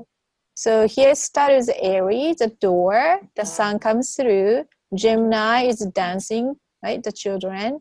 And here's a Virgo studying, yeah. Rio, the kids' room, throwing the balloon, right? Capricorn, look at this Capricorn is always planning, mastering there. And here's a Cancer, the mother, the sitting, loving child. Taurus, have a lot of present hidden in the attic, collecting all the goodie. And here's a Sagittarius, on the top of the roof, admiring rockets or whatever. Aquarius and watering a planet. And the Scorpio is under the ground, underworld, yeah. So those are kind of zodiac. You could do your own to understand and sign, incorporate in a house system. Pisces is on the roof. Yeah, Staring at the moon, that's right. Yeah, and the hugging, right? Yeah, the lover. Yes, absolutely. So that's a zodiac for me. Let's talk about the area of the life. And I'm not sure we should have a little break here so that people could go get the some. Okay, let's do the bathroom break. I'll be back. Dan, are you here? Maybe he's checked off. But if he's hearing, you could stop the recording here. But we'll be right back in a couple of minutes. Okay. All right. And we're going to talk about the house. Oh, he's here. Yay. This meeting is being recorded. Okay. All right. Wonderful. Thank you. All right. Let's talk about the houses. You could see this circle on the right and with a number. As we discussed, 9 a.m., they're going to basically the house starts counterclockwise to the 12. And bottom half and upper half. Let's talk about that first. And bottom half is all about self. So self-development. So anything to do with the house 1 through 6 is about learning who you are. And then the upper half is a spiritual development. So it's beyond who you are. Okay. So look at your chart. Okay. How many your personal planet is in the bottom half? And how many are upper half? I'm talking about the personal planets. Okay, if your personal planet, majority of them are upper half, you are a public person. Majority of your emotion and action are outwardly expressed. Not much thing are hidden. So people know you, understand you well. If majority of personal planets are in the bottom half, you are quite personal and hidden. Most of your friends do not even know how you think, your emotion, and what you do. Okay, so that's a very exaggerated example. Now, if you cut this one in a half in the opposite way, in a more vertical way, okay, on the left hemisphere, which is the house 1, 2, 3, and house 10, 11, 12, okay, or right hemisphere. You cut your chart. Do you see any tendency in terms of the alignment, placement of your personal planet? Some people has more on the right, right? More other. Remember the Trump? I keep bringing him up because his chart is very extreme. Majority of his planets, I shouldn't say his planets in his chart are left hemisphere. Okay, so that means he has control over his life. He could use a great amount of his free will to shift his fate, destiny. If you have a lot of planets on the right hemisphere, your free will is based on others. Okay? You have to align others' will to exercise your free will. Again, this is an over-exaggerated example, but just for the teaching's sake, so that you will learn or understand how you look at this wheel. Now, in this case, I do not recall where I took it from. It's a quadrant-based division. The first quadrant, 1, 2, 3, is a self-awareness, right? Learning about yourself with yourself, okay? And the next quadrant is learning about yourself with environment, okay? The third quadrant is the upper right corner, is self-awareness, awareness of others, learning about others, okay? 7, 8, 9. The last quadrant, integration of yourself with society. So that is coming toward the end of your life, right? First, you need to learn about yourself, okay? And then about others and about bigger other, which is your community, society, however bigger you want to go. So usually the end of the house 12 is a spirituality for many of us. Now, this wheel is multidimensional. You can't read them linearly like this, but also in a different way, just the area of the house itself, because each house is impacting you now simultaneously. Your focus or attention will be a section or a couple of sections at a time.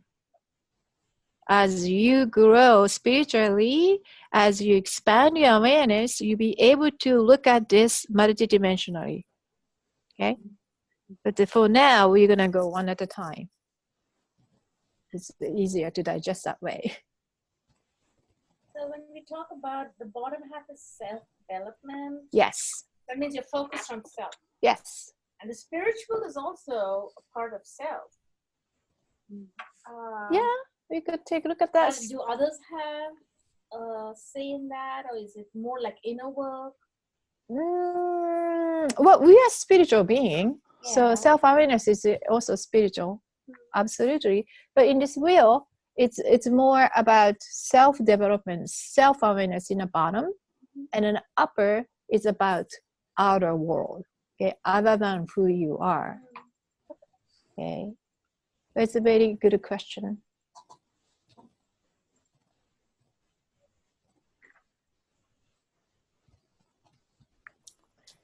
This fruit tastes nothing like chocolate at all. Okay, well, thank you for that comment. Nothing to do with the class, but so may as well, I'm gonna mention this apple cider donuts in the back. You know, please have some. Okay, so I wanted to let me see. Yeah, I still have some time. So this goes to the chronologically too. House number 1 is infancy. Okay.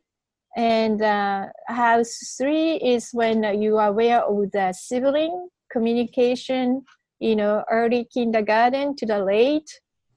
And as you go into the teenage area and, you know, college or whatever is a house 6 is, you know, 5 and 6. Okay. And the 7 is a marriage. The time you're marrying is a house 7. Okay. And then you go like exploration or long range travel, house 9, and career is a 10. After career, right, you start to involve more like a community, going like-minded people, right, different kind of function. That's house 11. And finally, you're going to, you know, align yourself with, you know, greater mind, God, whatever you want to resonate well with. The word that doesn't matter, which is a 12. Now, the ancient belief, this is going to go through each 10-year cycle, but then, so it's coming as 120 as a whole cycle, okay? And they also believe you can't just run by one round. People need to go a couple of rounds, okay? So our, astrologically speaking, our lifespan should be 300 to 600 years. Yeah, you laugh, but I'm serious. You look at the biblical literature. How long was those Abraham or whatever? 300 to 900. Right? Was 700 to 800 years or something like that, right? Right. No. We are supposed to live that long. Yeah, something. Why has it shortened? Yeah. Well, welcome to Ascension Class. I hope I could get to talk about that. Yeah, but you know, all right. And it's everywhere. It's written, and it makes sense by looking at all the star and zodiac. Why we design having 12 house if you can go through a couple of times, right? I mean, you can't really learn and master just pass through once, right? We try many times, correct? Anything, a lot of things. So it's, to me, perfectly makes sense. So, you know, BS, 60, you know, oh, you're getting older. 60? So you're just a baby. You barely went through the self-development. Yeah. No wonder we are very mature society, because we are not living, just simply not living long enough. You know? Okay. So somebody said that my mom called, oh, you know, we're getting old. Really? I keep hearing that too. From my mind, no. You barely passed house 8, okay? It's a, you know, huge expansion is happening. So don't sell yourself to, don't believe in the media. Don't believe those senior male. I just tossed right out. Senior center gathering, no, that's very foreign to me. All right, let's go. Oh, no, that's interesting. Yeah, definitely interesting, right? There are 12 houses. Each house represents an area of life. So we're going to go through this, and I think I gave you the reference for each house, right? The first house, self, okay? Second house, this is a very simplified one. If you go through, each house is pages of the thing per house, but this is a very good way to start, because we can't remember everything. First, we need to learn the essence and the core. First house is a self, okay? Second house is a possession. So what you realize that, you know, first time you're born, right?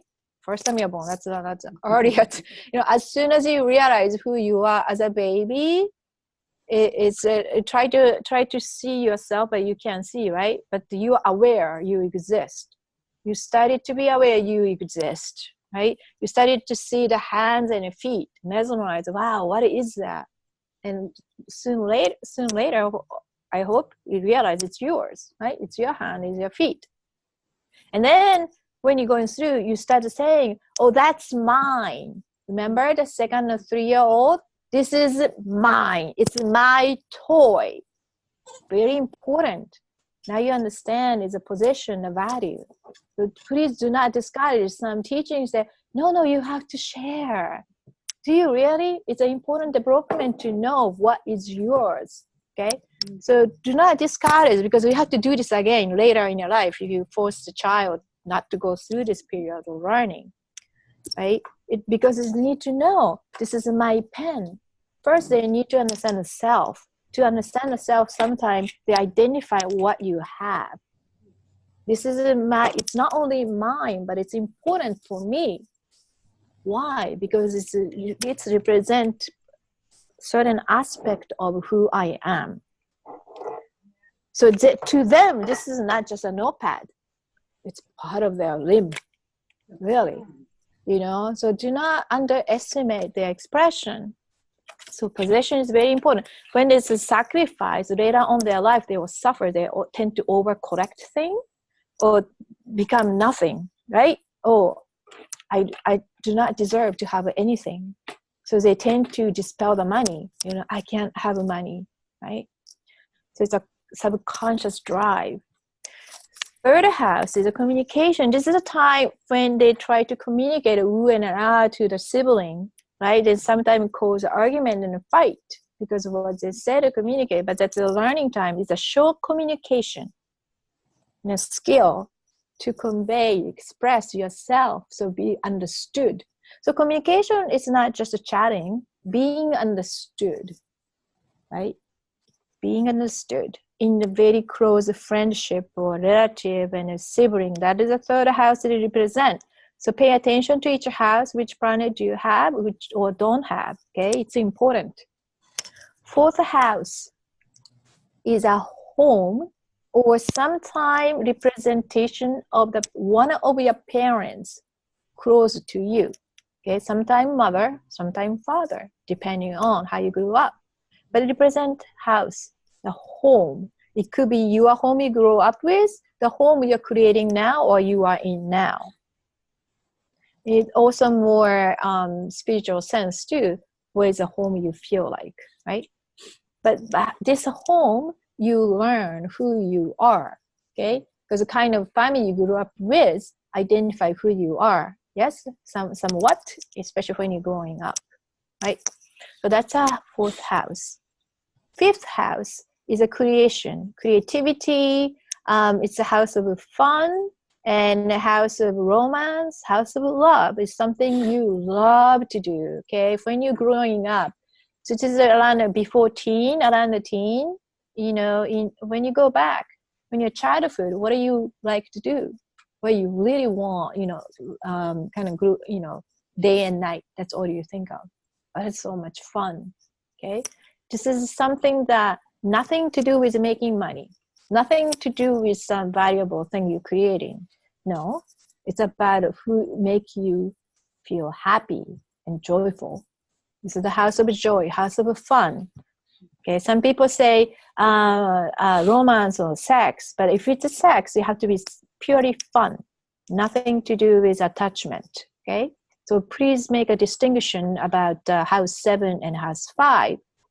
When you say love, it's really pure love, enjoyment. For some people, it represents a pet. Okay, children, those are big ones. So look at your house 5, who's there, which sign, okay? House 6, service and health, but it's actually work. House 6 is work. It's there's something you're gonna work every day. This could be daily routine. If it's a health, it's about how to be healthy, okay? It's important in a house. If you have a lot of planet or you have a stress line here, you really need to be consciously aware. You consciously need to do every day to improve your health. That's what do you mean by stress line? If you have a red line going to here in this house. Oh, red line. Okay, I thought you said stress line. I got it. Yeah. I have that big one here. So you really I have to be very concerned about this thing, the house 6. House 7, so now it's all the self-development, right? Self-awareness is done. Now we're going to somewhere beyond, which is the other. You're going to learn yourself, still learning yourself with the partnership. So here is a time I'm going to start to compare and contrast. Opposite house is equally important. Look at your house 7. Look at your house first. Okay? House 1 is learning about the self-awareness, yourself. House 7, you're understanding yourself through partner. If you have a lot in one house and not opposing house, you can do something about it, okay? I'm going to talk about that a little later, but just right now, aware, okay? House 8, death and regeneration is a house of psychic. Death, tax, whatever the people, taboo. House of taboo is another name, but house of psychic. Whatever the humanity in the past avoided and went into the house 8. Right now, there's a new age coming. Everybody embracing an 8th. It wasn't like that traditionally. So I have a son who had 3 planets. right? So make a note. And what is an opposing house? Who's the house to? Is it anybody or not? So make a note right now. Okay. House 9, the mental exploration. Usually the meaning the higher education, spirituality, exploring, expanding awareness. Usually mental field meaning is a intellectual realm. For a lot of people, the higher education, you have a planet there like you pursued, right, beyond what society requires. So you probably have a higher degree, or you are higher thinking. You probably travel a lot.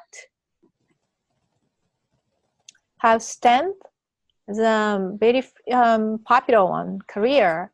That doesn't necessarily the career, the traditional sense. How you leave your mark in this world. Okay, so that's house 10. Okay. House 11th. Hopes, wishes, friend. That's interesting. I haven't seen that before. Yeah. The house of community, this is a social life. How you relate to the different community or belongs. So this is why you come from a drum circle, like-minded people. You start to seek this area once you feel done with a career. And this is where you see how popular you might be, or how likely you desire to get, find a soulmate, soul group, I guess this one is. Okay. And then last house, it's interesting, this is self-undoing, but that probably came from a more traditional astrology. It's a house of spirituality, the house of God. It's a self-undoing because it's also the house for Saturn. If you have a lot of planet in here that make extra mark on here, you have to work a lot more because probably you have a contribution in a spirituality realm. That means you have to work far harder than the normal folks. I have many planets here, Saturn too. So I know I really have to work on a lot, but there's a lot of contribution could potentially make in this realm. Also, this is the house that indicates you carrying something, some baggage from the past lives that you need to have a remedy and resolve. Oops, sorry. It's okay. That's all right. Sister, she just woke up. Oh, okay. So make a mark. If you have anyone in the house 12, or if you have an insertion, meaning a more than one sign, you definitely have to work on extra curriculum. Okay. And consider that as a gift, I guess. And so that means that you have 2 signs there.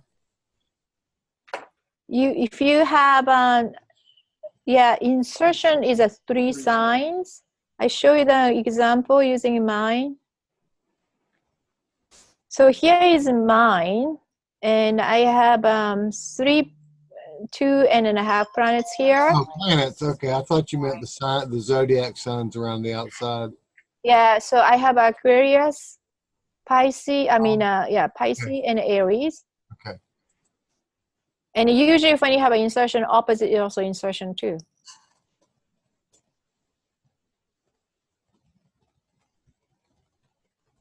Any insertion you should make a note of. Any house you have more than 3 planets, you need to make a mark of. Insertion, you're talking about any planets that are sitting in that house, right? No, signs. Signs in that house. So you have three signs in that house. So you have 1 sign that's wholly in that house, and then you have 2 other signs that are partial in that house. Can you just point out? See, this is the overarching sign. Is everybody good with the insertion? Like, Where is the assertion?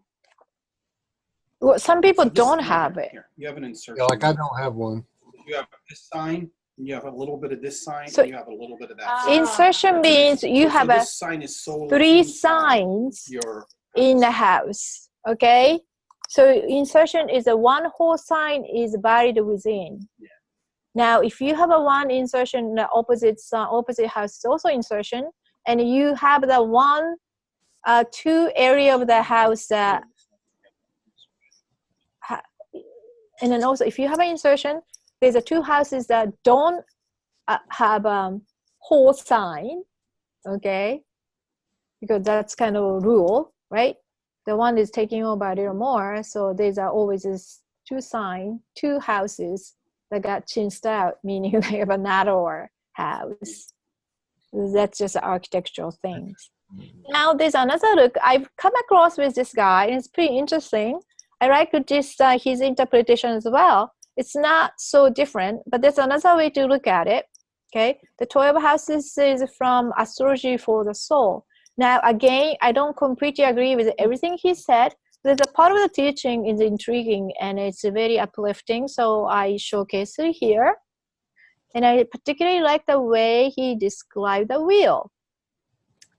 So he stated as a follow: each phase is below to the right, is understanding the deepest principle of each particular house in a very beautiful way. Number 1, self-fulfillment. Number 2, self-love. 3, stimulation. 4, security of a family.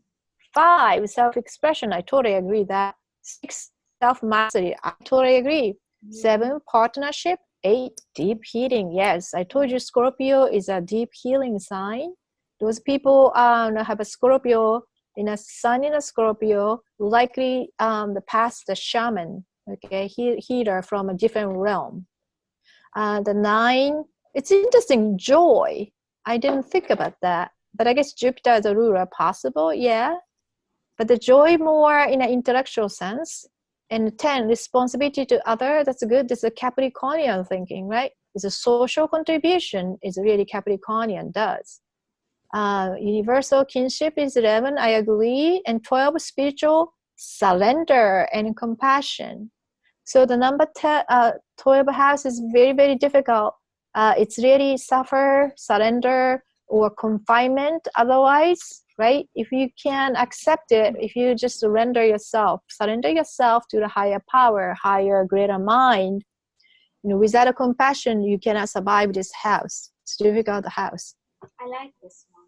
It's really uplifting. It is uplifting, isn't it? Yeah, I like it too. Again, there's a countless interpretation, but you need to find like a thread of the commonality and use your discernment and apply the things that resonate well. Okay, so let's look at this. Look at your chart, okay? And then I want you to make a fresh note. Don't write on the chart because luckily you print that in a cutter, right? So make a note. Take the note in a blank page and make a big circle, okay? And just to make an artificial 12, division. And write down that next to each of the circle, what the area that you do very well and you do not so well. You could use a cutter.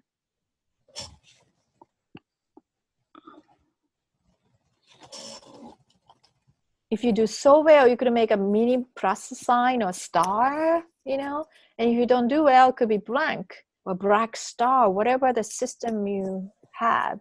And please do that for all the houses.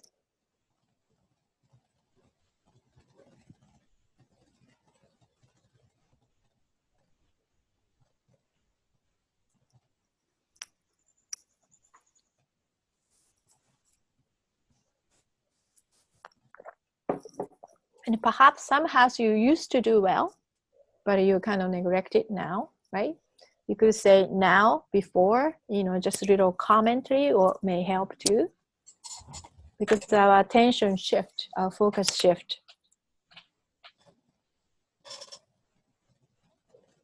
Once you've done this, okay, go back and look at your chart. And mark where the personal planets are and compare and contrast. I'm going to stop talking for a little bit.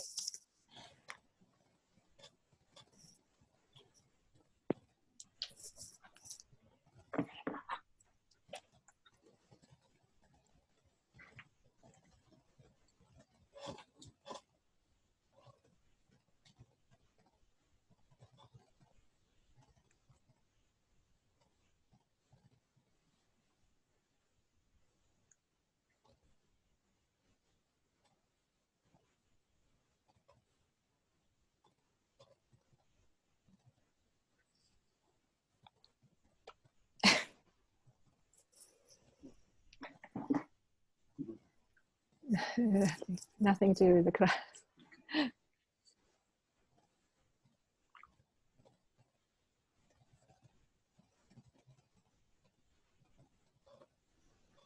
Oskaya stepped out. Oh, okay.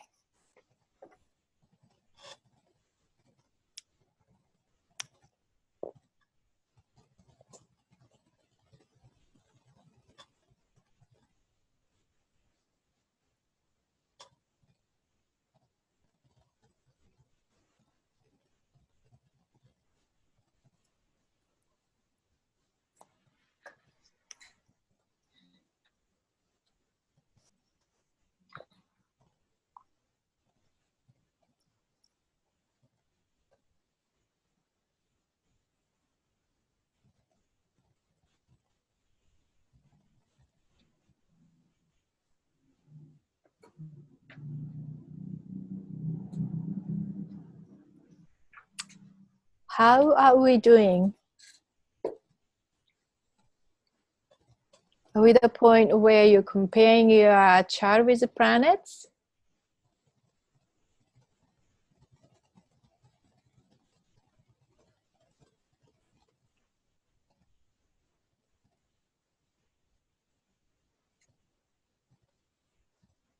Very quiet. Okay, I'll be right back. I'm grabbing one.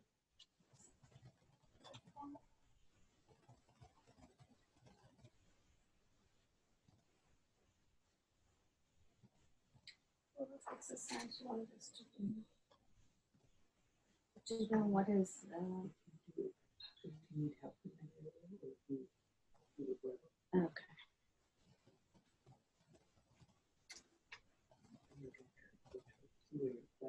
Mm-hmm.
Turn on the air. Yeah. Right? Is it? Yeah, Yes. it's a little stuffy. Yeah, maybe Maybe a fan maybe would work. fan or Fan something. would be They have better. fan mode. No, yeah. No, they do, honey. Where? Here? Yeah, just the mode. How are we doing? Anybody's done? And need a little more time? I can make a comment. Okay, go ahead. I'm looking at the one at my 8th house, which has 3.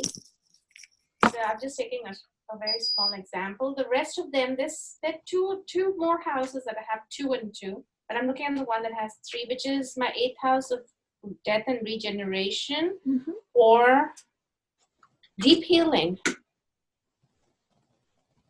And so I have my son in there as well. And what I was thinking is that is being an ongoing thing for me throughout this life. Mm-hmm. And the death can come in various ways. My past, my first marriage, the end of the divorce that really shook me out. The passing away of my father, having a child with who initially had a lot of health difficulties, but every time it spurred me to grow, I was regenerating. So I see many areas that had minuses earlier, but right now I'm working on a lot of self issues. I'm concentrating on the hemisphere below. Okay. Okay. That's wonderful observation. Okay. Thank you. Thank you for sharing that. You're welcome. Anybody else?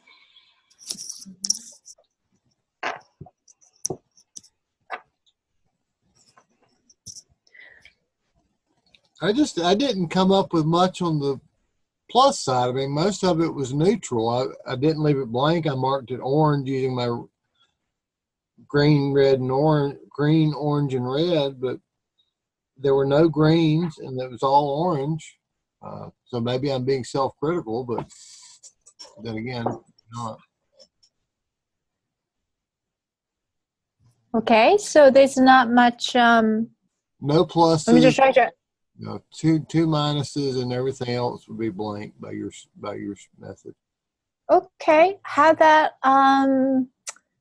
compare to the planets? Did you mean the planets? The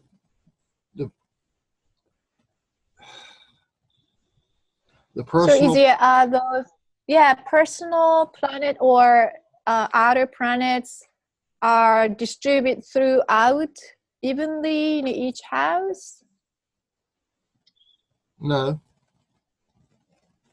No. No. Okay.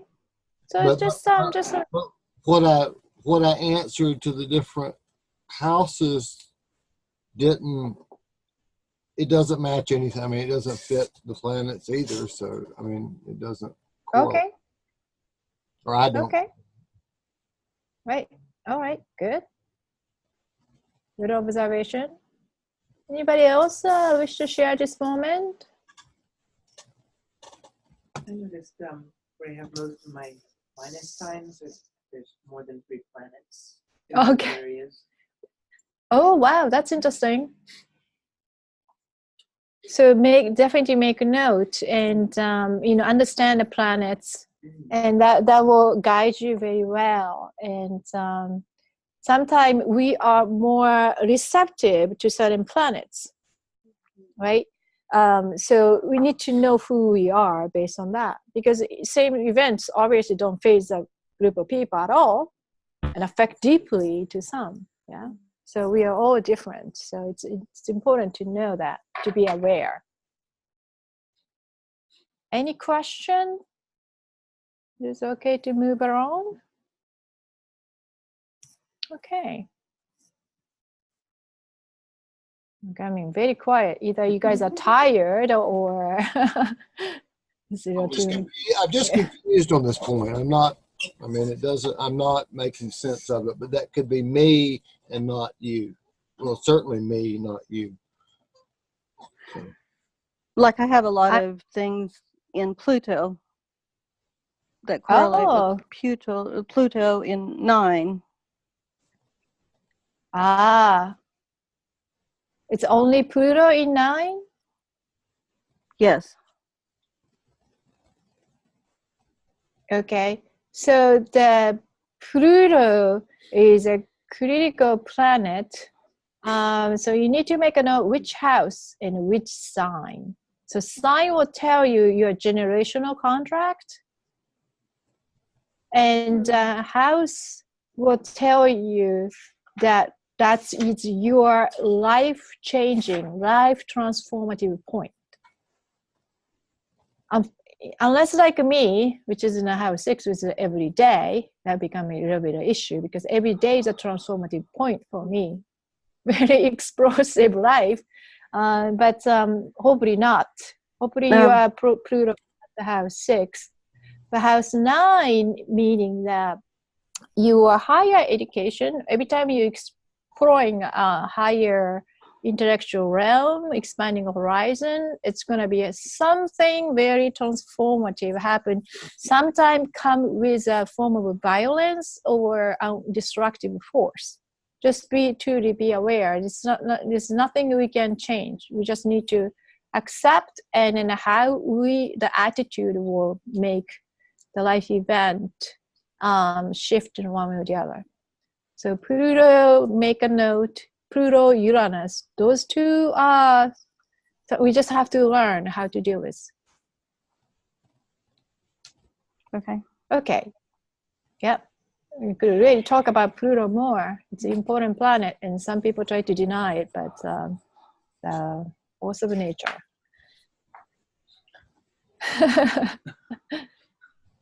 Somebody laughing. Share and write down. This is something you want to write down. Things are expected by me. Things that are unexpected. Right? So those are things that you need to make a note of constantly.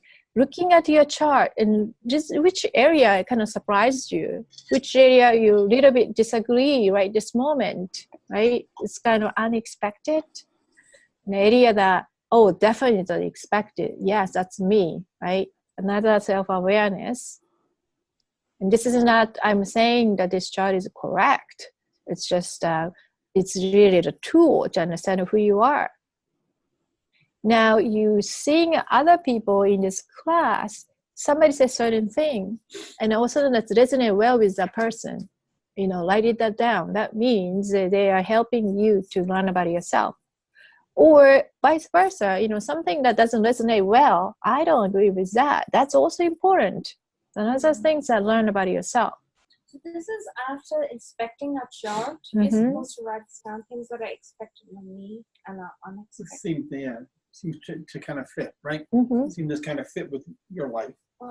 And it doesn't. Or something, wow, I'm surprised I have 4 planets in here, or 3 planets in here. What is my red line? Things that don't match. Your perspective. Okay. This is something, a constant exercise I recommend. Okay. The part of developing who you are.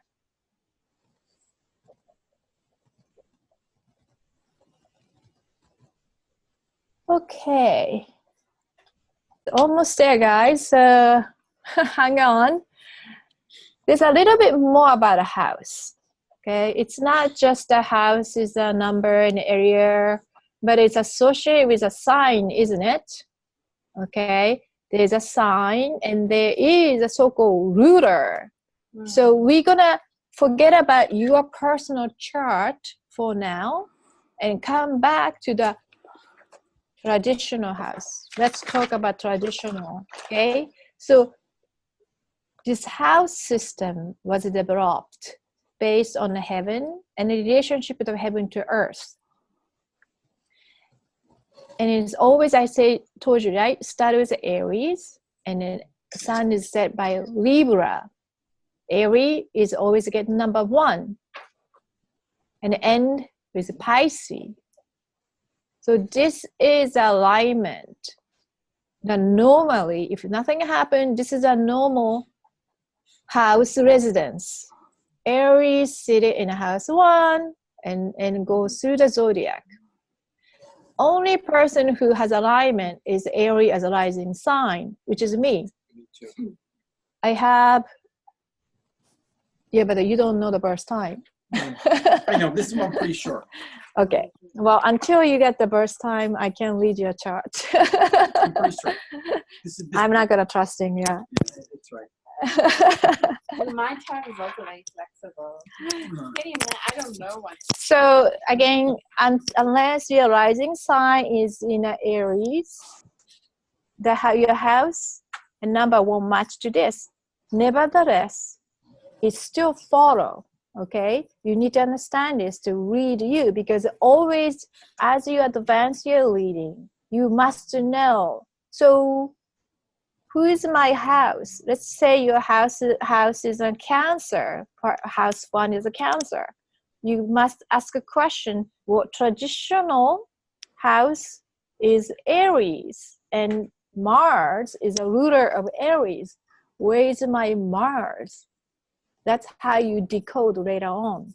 It's a very intricate things that you have to know. This is why this foundation is critical. Otherwise, as I go through, you are like, what is she talking about, right? Could you repeat that, please? You need to know this traditional player, who is traditionally represent house 1, and who is a ruler of the house 1. One is Aries. Yes, because this follow even when your house is resided by someone else. Okay, it will follow. You have to know, where is my traditional sign went. Okay, that's how you combine your unique path. So although my reading is a little bit easier because my rising sign is Aries, so everybody's about the right place. So I could kind of ignore that part, the background I could ignore, because I just gonna follow the planets in a relationship. But most people are not, right? So you have to remember who is a traditional player here. Why your traditional player is not in his house, because there's a reason. That's another clue about your uniqueness of your life path. So all I'm saying here is important to know this. So we're gonna go through. Each house has a traditional owner and a ruler or rulers. Some has a 2 rulers, right? Those are additional things you eventually memorize and analyze. So let's see, let's go through this. Sorry, is that good for here? I picked this because it's very pretty. So, what are you trying to say? I'm gonna go through this now, okay? So house 1 always starts with Aries. House 2 is a Taurus. And as you see that, why Aries? Because most of you didn't resonate well with Aries, because Aries headstrong. You see that ram, bang. That's how the things start. Somebody have to spark the life, right? The sun penetrates the ocean. That's Aries energy, very powerful energy. And then what you have to do is this powerful ignition has to settle. Somebody has to hold. Or it's a Taurus game, right? Taurus hold feminine energy. You know, this massive amount of fire I could hold, I could sustain. So that's the second house is Taurus. Now Gemini come. Well, the things must change at some point. Gemini is a 2 twin, the tip dance, constantly changing. But it's only polarized way. See, the Gemini is a duality circus. One day is smiling, one day is frowning. Oh, I totally agree with you. To the next person, I agree with you. To completely different conflict. Gemini tip dance. It's very great for the entertainment business. You know, the party. But politician. Never true. Well, look I'm gonna lie to you. I'm gonna lie to you too. Well, look at the Trumps. The House 10 is a Gemini, and he's a sun. It's a great politician. I know. In a sense, right? In an unfortunate way. But he's a great politician. It's a Gemini's energy going through. Well, Marilyn Monroe too. She was a great party. Could match with everyone, but never deep conversation. So it's a Gemini. Something has to change, and then go to the Cancer. To the house 4. It's a nurturing again. Oh, I'm gonna hug you, hold you, honey. You're just changing so much. Come to me. You know, I have a lot of emotional issue, but you don't see that. So who's that? Don't push me though. I never go forward. I never give you an answer. But you know me. Just come to me. I will hug you, no end. But I don't like you. I don't know. But it's a Cancer, right? And then goes through this massive amount of heart-opening, courageous, real calm, break through the Cancer, right? All right. This is what the Leo, like a growl, like, oh, the heart comes out and open up the Cancer. And then when the Virgo comes, oh, wait, honey, you can't just go haphazardly life like that. I must analyze and sort out everything what you do. This is good. This is not so good. You can eat this, but not that. Let me think through this before I go into. If I can deal with it, I'm not going to touch it at all. It may as well doesn't exist. Too much analysis. But I cannot stop. I'm perfectionist. That's Virgo. You can't stop Virgo. No, never. It's constantly working even when they sleep. Just thinking, sorting, analyzing, never stopping. Yeah? That's why Saturn loves Virgo. That's a house 6, house of the work, house of health, and also house of disease. Okay, if you don't take care of it, oh, watch out. Now we finished the personal development. Now it's going a little higher than ourselves. Now the Libra shows up. Libra is a queen of relationship and justice. Everybody must have equal portion. Never more, never less. It's a tough life here. Once go to rebellion, you can't go anywhere else except thinking everybody else. Everybody get the equal share of wine and glass and champagne. Otherwise, toss won't happen. That's Libra. Now the Scorpio comes in. Once you get the marriage done, what's happened next? The all other things. So Scorpio comes in more than one relationship. So if it's a marriage or partnership, it's gonna be joint venture. Joint venture is not two things. There's a third player called bank, right? Joint venture is not the two things. There's a third thing called contract. That's why it's a tax. That's why everything comes in 3. Birth and death, but rebirth, right? Everything is more than 2. The Scorpio is an underworld and an upper world and a middle world. Scorpio is the only sign got the 3 things. The Scorpio is going underground, and dove, and phoenix. Transformation is a Scorpio. After the marriage, we all go through this. Life, death, rebirth. Then that is, sorted out, hopefully. Sagittarius, house 9. There's a mental, spiritual, intellectual, more intellectual exploration. Long range travel, higher vision. There's something higher than just me. That is a Sagittarius. Aim high. So the Gemini is a short communication or short travel. And house 9, Sagittarius, is a long range travel and a higher education. So Gemini could be a very good poem, right? And Sagittarius is going to be writing a book or thesis. That's a difference. Opposite sign always relate to each other. Capricorn, here it is, a social contributor, straight up, never misstep.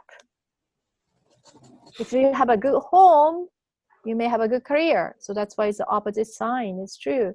The Trump has a very sad on a home, right? It's very hurting his home life. That's his astrological sign. More in a fame he goes after, his home suffer. That's his astrological relationship.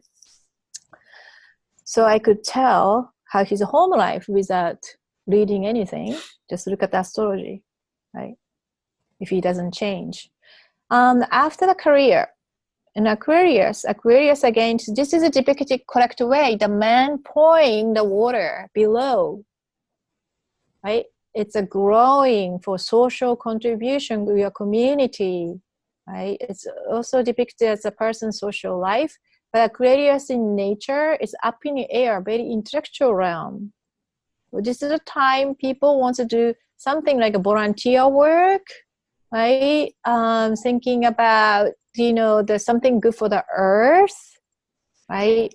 Like going to the talk in the senior center, doing like a RAYKI share, like something you want to do from your heart because you think it's probably better for the world or, universe. So that's Aquarius. Once you've done that, you go into the house of God, house of spirituality. Also, the ancient fear. This is a house of subconscious, house of past lives. Here's a Piscean. It's one, I'm not sure it is drawing right. One fish is dead and one is alive and connected. Do you see the connected by tail? But this one connected by a mouth. Interesting. But it's got something right here. So it's you go flipping back and forth right? Trust, doubt, trust, doubt, trust, doubt. Believe, don't believe, believe, don't believe. Repeat this cycle until you have a complete faith. Once you have a faith, you surrender. Surrender to the greater mind, greater oneness. This is why you call House of God. So it's a Pisces. Neptune is a ruler. You're going to do this rulership in the next slide. But I just want to go in through this zodiac relationship with the house. And inside of this, if you notice, there's a constellation. How pretty. Yeah, that is so pretty. I do like this one. It's pretty nice. Okay. And this is something you have in a difference. And this has almost everything. I didn't want to show this in the first because it may overwhelm. Now you came to this far, so you don't mind this, right? This is a design and function. 12 zodiac wheel is designed to show you distinct areas in our lives. Each house represents a theme that we may learn from one master, right? Just like our house, it flows well when right things are in the right place. When life is overwhelmed, right helper show up. A wrong person can mess things up even more. So each house comes with a ruler. The ruler is inside. Okay, so let's look at Aries. Aries ruler is a Mars. Taurus ruler, Venus. Followed by Mercury, Moon, Sun. Again, the Mercury, Venus. So Venus has a 2. Mercury also. Right?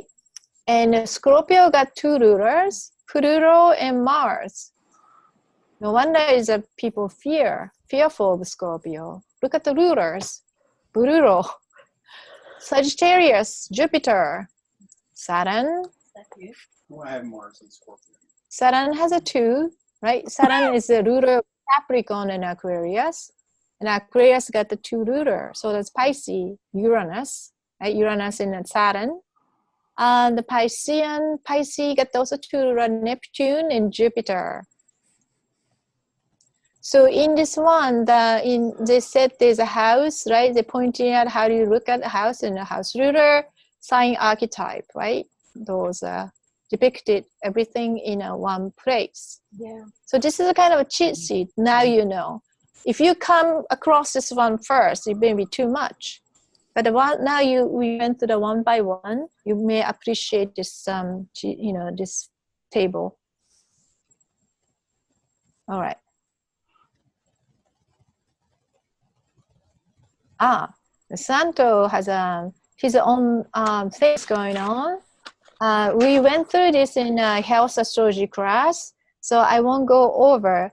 But I will emphasize, if you see the stress line, which is the red inside a circle, and very prominent, you must watch this to understand what kind of salt you need to take. Actually, he doesn't say that in here. Are these cell salts? Yeah, cell salts. So it's a cell salts, but also you need to look at your house 6 and your stress line, red line. If you can go back and forth more than twice, those are the things, the sign that you need to watch out, okay? You're definitely you're already feeling that effect if you haven't been paying attention, which I did. So I want to emphasize that. It's very important. Without a health, you can't really do much, can't go too far. And by red line, you mean like it looks like I've got a red line crossing from house 6 to house 12. Is that what you're talking about?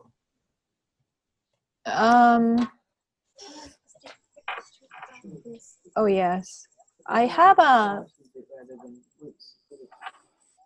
yeah, right. So I would, let me see. Do you see my my screen or no? I see it. It's slow. We're going to talk about in a health one though. Do you see my I'm going through here. Do you see my web? Yeah. Well, no.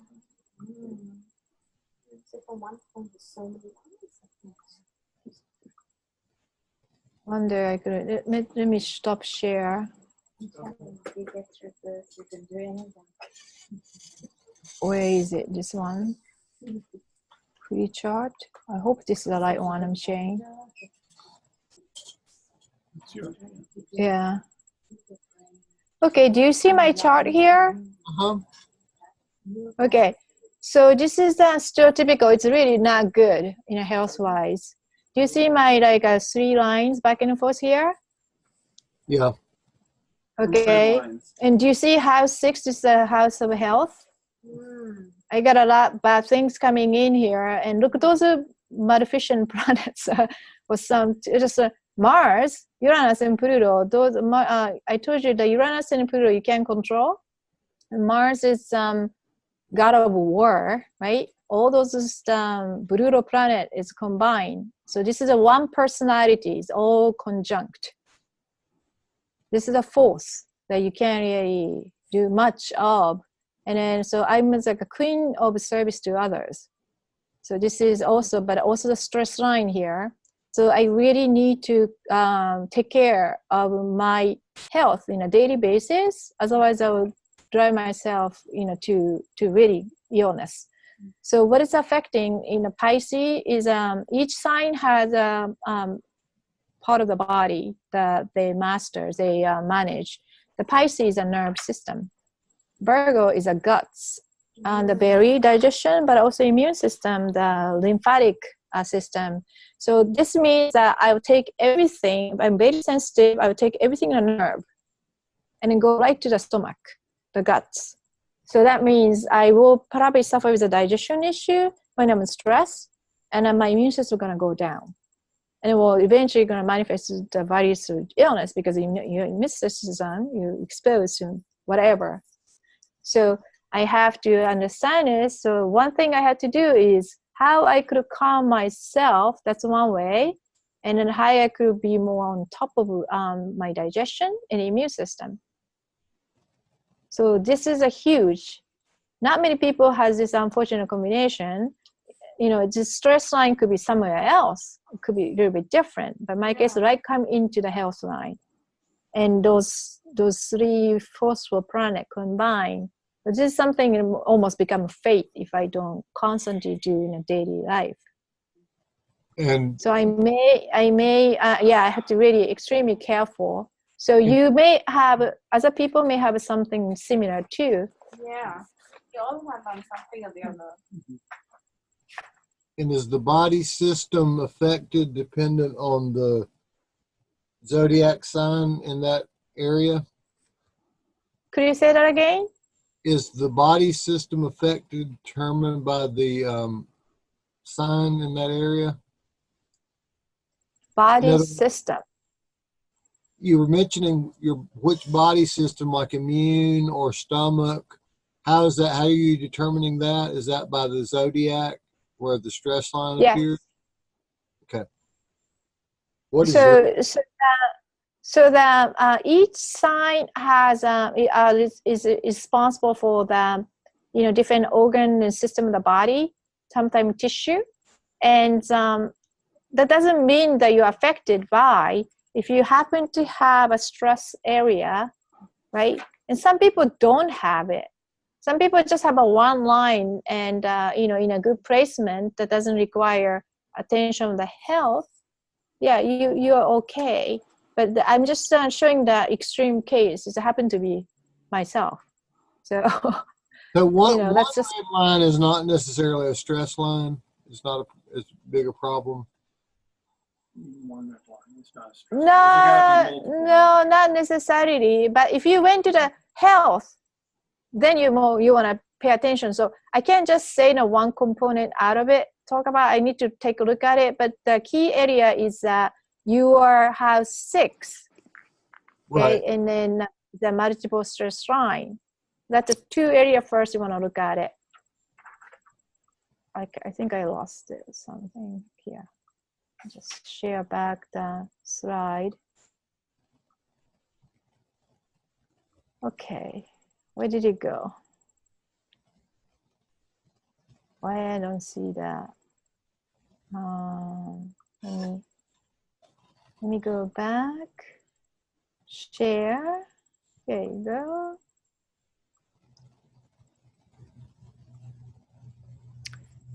Okay, almost there. So we got the sign, planet star, the key points, and the houses, and you got the reference materials. Now maybe you're too much, but if you capture just 12 house and you know, the planets sign, you're basically set to go. Right. So I just gonna stop here.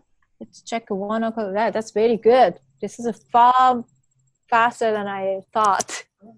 So we could definitely take a quick Q&A, and because after this, it's really going to the, you know, breaking down, decoding the chart. So we definitely could have finished before too. Yay! So can I just ask you, one of the, each house, you said each zodiac sign is responsible for a part of a body? Yes, or system of the body. Yes. Oh. But it's just not for today. That's more like a health astrology that we covered. Oh. Yeah. Okay. So I tell you, you know, as you already noticed, astrology is pretty deep. Yeah, I know. So I can't really cover everything at the same I time. know, it has to be different. However, no, it's okay. But however, you know, if you go linear and ask a question, you have a way to explore. Okay, I mean, Diane and I were just. But if you want to, if you have a more than one straight line going back and forth, I could definitely take a look at it and then give you some suggestion. Do you? Yeah, you have. Yeah, these red lines are. Well, let's take a look. Weird. Oh yes. So do you mind if I put it on the web so that people could see? Okay, here, I think I have a yours. So let me do this for Diane, because it's a good learning for all. Now let's Never stop seen that. here. You don't want to hear that. Yeah, friend doctor said, what I've never is seen that before. I've been practicing for 100 years. Actually, we have a doctor that told me that. That's a bad doctor. They should at least say that, you know, they shouldn't say that. He said he had to look up in like so many different reference books and on the web and everything else. He finally found it. Really? I was like, wow. I could have done that. Jeez. I kind of remember that happened to me. I don't remember exactly what that was. They looked through the little Merck manual to figure out what they're supposed to give me for medicine. Yeah, I was like, and then I had to tell them. Well, I'm okay, glad so other people have more than one red line. oh, okay. Lorna, I will look at you next, okay? Oh, that's okay. I got just that many. You figure that out. So first you need to confirm the line you're following are actual planets or sensitive points, because that's also, you know, different planet have a different function, you remember? Okay. So I look at this, so Diane got the same thing going on here. Mars, Uranus, Pluto conjunct. But I see the Pluto and the Uranus is retrograding this time. So that's also make a little difference.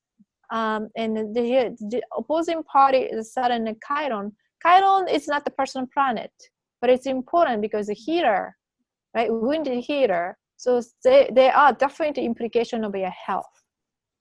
Okay. So this is a quite significant line. I tell you also another thing is that it's encompassing the different two houses, but that's impacting two areas of your life, Diane. But I'm going to focus on the health right now. So here's a house 2 and 3, and then house, this is a 9. Okay. All right.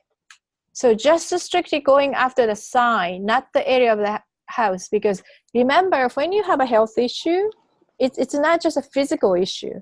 Everything is linked. It's an area of life as well. And whatever you experience in the area of the life, the organ that's associated with effect in your system. So my case is a daily life and a spirituality, right? The drama going to create the stress line for me. In a area of life, you're going to experience most your self-value, your communication with a close relative, likely brother and sister. Okay, so that is the biggest part of your stress in your life. And then that's how the majority of health issues arise. For your case, that is the core of your stress, the root of stress, and go right to your guts and lymphatic system. How do you receive those stress? Your nervous system. So you may tend to get over anxious, tense, right? So that you can help it because that's how your body designed. So that means every time those stressful times happen, the best thing is for you is definitely, the first thing is avoidance. First thing is avoidance. That's the first thing. Sometimes you can avoid things, and then you kind of need a different various tools to combat, because this is something you can escape. House 2 and 3 is going to be firmly with you. Self-value, how you think of your value system, and also the communication with the sibling, unless you're going to isolate yourself like a monk. Right? And especially if you live near them, this is hard to avoid. Maybe not even need to be near. Sometimes you have to deal with them. Every time that any house function happen, which is coming up for most people, is a very stressful time. Thanksgiving and Christmas. That's the time the family come together. Unfortunately, for a lot of time, it's unfortunate things people don't realize. That's the A lot of stuff comes up. highest death from the heart attack. It's always, yeah. This is why they said heart attack survivor, the American Heart Society recommend do not spend the meal with the family during a holiday. They have their own meal. Like getting the family together and bringing them. It's just not good. It's the house of death. I'm really telling you straight. I've seen so many times in the medical community, it's just a bad time. People just die right and left. If the Thanksgiving don't kill you, for sure the Christmas will. You're kind of prepping for things. Well, it's true. I mean, I when I'm on call, I see more heart attacks then. So here she is. Yeah, she knows by first hand. It's a busy time of the year. It's just not good. Now, another thing I tell you, Diane, this is a square, right? Square around. That's another stress line. But luckily, you don't have a grand cross. Some people has a grand one here. You don't, which is great. So you always follow this blue line I told you. You have a nice blue. You did a lot of good things in previous lives. There's a lot of rescue line here. You always follow this, getting out this rut, right? So that's a trick. So for you, the cell salt you must take is the one is Pisces and Virgo. Those two cell salts you must take every day. And right now it's progressed. So let's see where's your Pluto and Uranus and Mars. Pluto is more important. It's a heavy hitter. Where's a Pluto? Where's a P? I don't see the P. Bottom. The bottom left. Bottom. In 3. Out of. No, it's talk about on the far outside. It's to the far. Okay. Oh, there. Thank you. Okay, so Pluto is coming to the, okay, so daily life and retrograding again. Okay, so that's a heavy. So you may be experiencing the stress in a daily life right now. Yeah. And then a Chiron is passing the same house as your natal chart here. So it's a deeper healing, more mental realm is happening. Okay.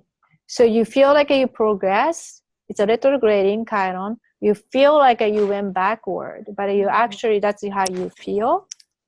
Okay. You feel like you redoing something you've done already, but that's because the Chiron is retrograding on your natal chart against your Chiron. It's just a R. You may not see it here. Now, your life purpose is self-awareness, Diane. So you are finding out, discovering who you are. That's your purpose at this moment. If you're focusing on marriage, you are going backward, more comfortable way.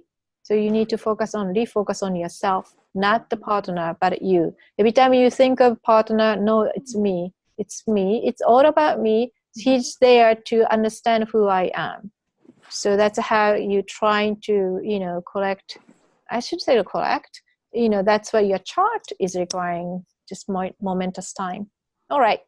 Uranus is going through your sun. That's also huge. Your essence is shifting right now. So you're going through a lot of things. So it makes sense. Self-discovery, you may find a totally different food. Another you right now. Okay, you're experiencing that. So stay healthy and keep, doing good work. Rona, are you okay? Yeah. Do you want me to do yours? Sure. Okay. Oh, really? Yeah, tarot is very strongly linked to astrology, by the way. So it's one of the, Santos, right? That's tarot card. Very powerful. My sister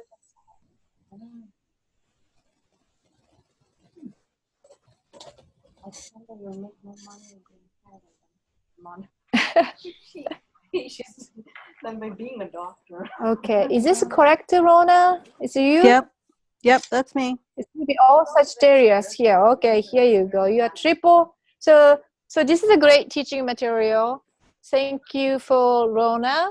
So her case is a triple Sagittarius because Sun in a Sagittarius, Moon in Sagittarius, ascendant sign is Sagittarius. It doesn't happen so often. It's like she's the only person I know that triple sign. So who are you? I'm a Sagittarius all the way, inside and outward.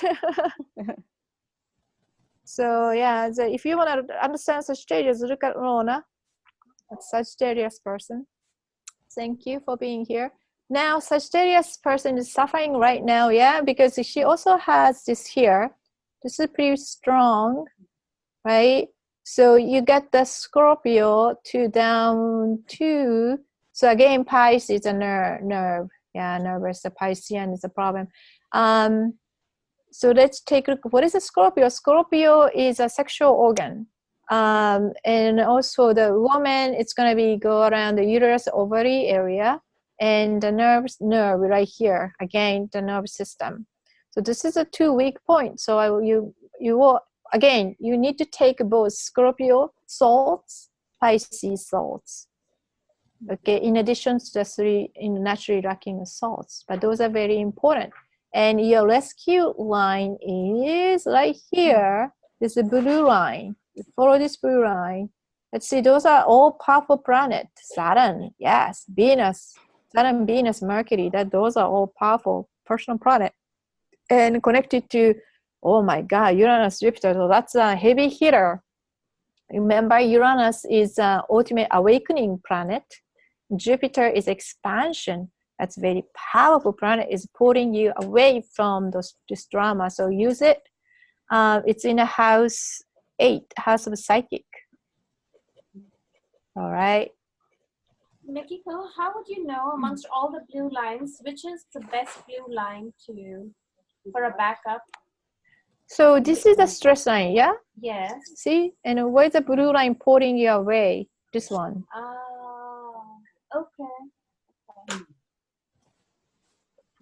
All right, so maybe I was wrong when I wrote that down for myself. So what salt do I need?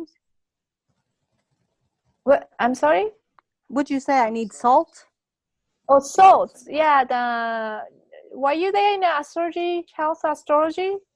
No, I guess not. Okay, we cover that in somewhere. It's if you unless you could also you could also watch Santa's video, or just I had to dig out the PowerPoint presentation that lists all the salts by sign, but we did cover in astrology health. Yeah. When I have it soon? Again? The health astrology? Some of Like it. it. Okay, if you guys, okay, I will, if you guys really show up, because this astrology class was requested by a couple of people who are not here right now. Really? Yes. Well, So, watch out for me. and then they probably ask me again, are you doing so? That's why I'm taping this, so I'm not gonna do this again. Unfortunately, health astrology, I couldn't catch the dance rotation, so I couldn't tape it. The presentation is somewhere. I will cover it. I will try to find it sometime soon. So, but that's how you decode it. Okay, now at least you know it, right? At least how do you read the health? So health astrology is Santos teaching is really different, but it's a foundation.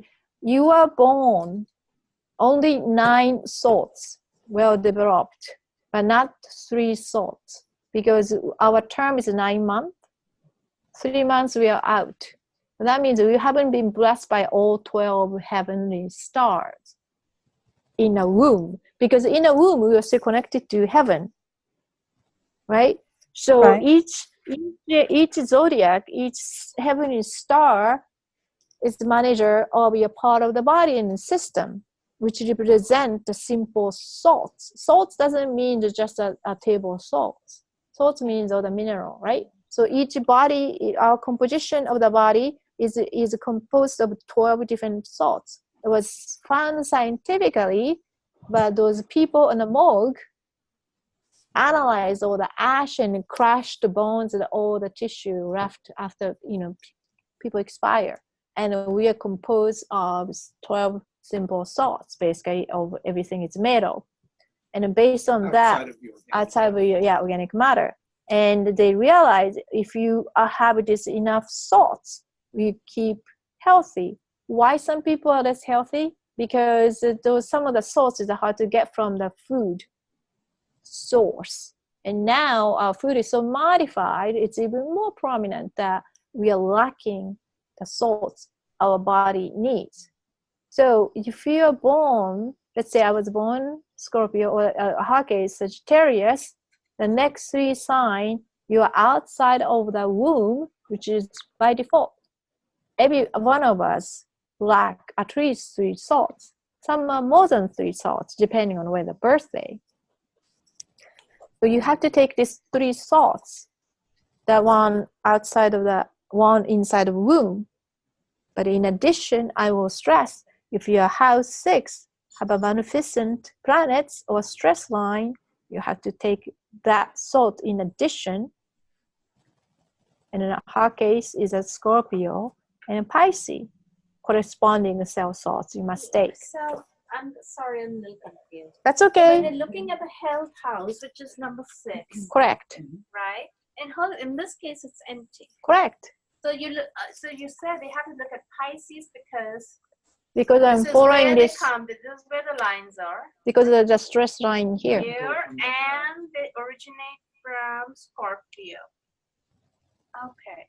Why don't the stress lines come to Aquarius rather than Pisces? Mikiko, I have so many health issues, but I have nothing there. Mm-hmm. That means, let me see. Well, it's not nothing there. You have a Juno in there. Okay. But female asteroid. Now, I see that a lot of stress going back in this one and this one. So you have to look at it here. That which is the Aries. And you have a 2, Virgo and Libra. Both are guts. I have a lot of issues related to my gut. Yes. And it's originated to a lot of this is right here is a head. Mental or headache also. Yeah. Yeah. So those are the cell salts I should be focusing on. Absolutely. Aries. Okay. So my blue line to fall back upon would be what then? So for the digestion issue, this is going to be this one here. And for the guts, again, this blue line here. So those 2 planets are really good for you. It's Neptune and the Moon. And then the area of the house is how you leave your fame in the world.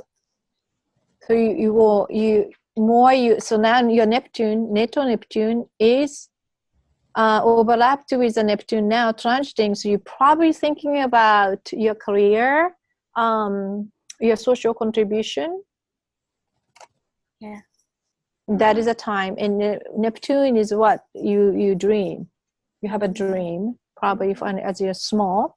That is a time you kind of reckoning, you know, your senses and what can I do? But, you know, right now that you're going to be putting a lot of thoughts in there. So that's your rescue line.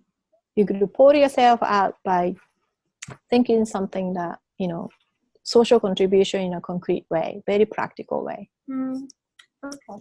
Yeah. What determines how the red and blue lines are drawn?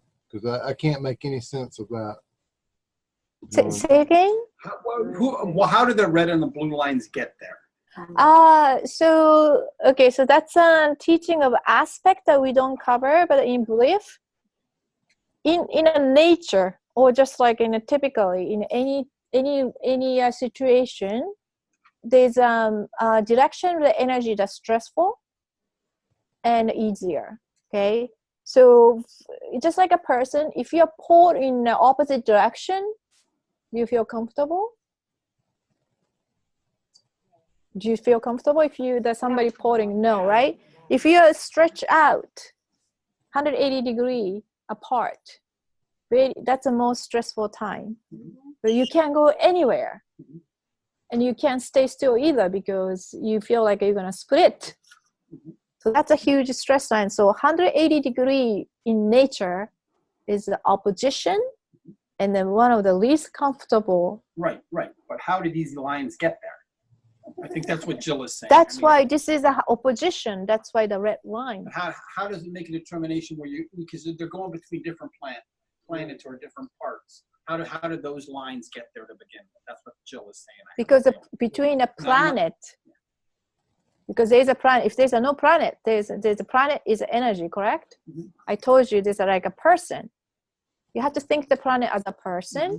If the Pluto in the opposite, they're pulling you, and then Mars in the opposite, they're pulling you. It's not comfortable. This is why that line going through them. If the Mars is in the house 4, there's no red line between Pluto and Mars. Another stress line is a square. 90 degrees is an unnatural. In the 90 degrees is a very unnatural point. Okay. Again, you think about the 90-degree angle is a pointy, right? That's a very uncomfortable energetic pole. Because when you think about energy, we think about linear. But energy is actually like a whirlpool, rotation, okay? So it's a rotational pole.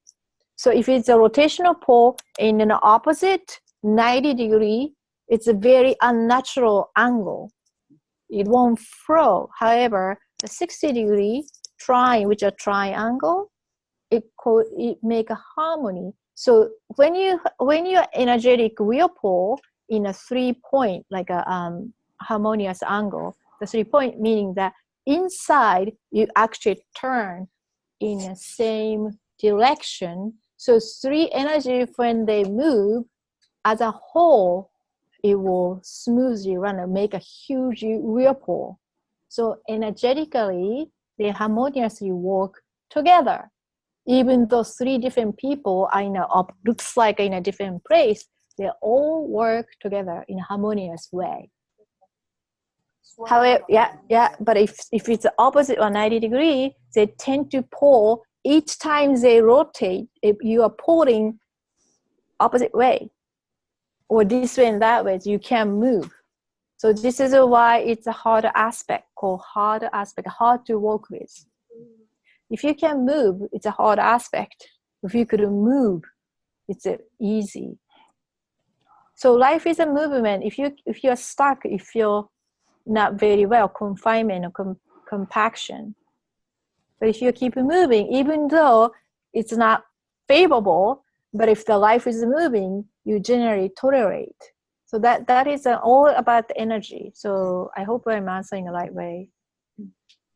Now there is a yeah. So that's basically it. Which line is more important that you need to understand the planet?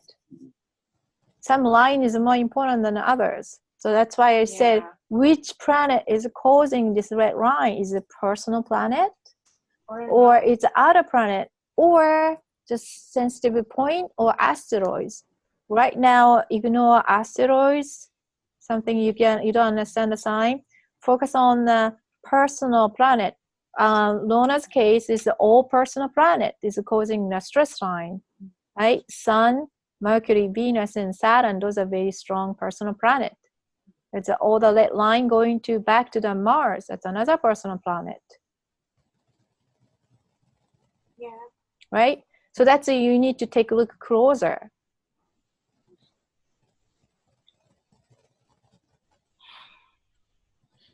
But that's a little bit advanced for now, though. I didn't mean to go through this one. No, it's interesting. Sorry, I was shooting fast. So if it had, so in this case, it would be a sun joining Rahu.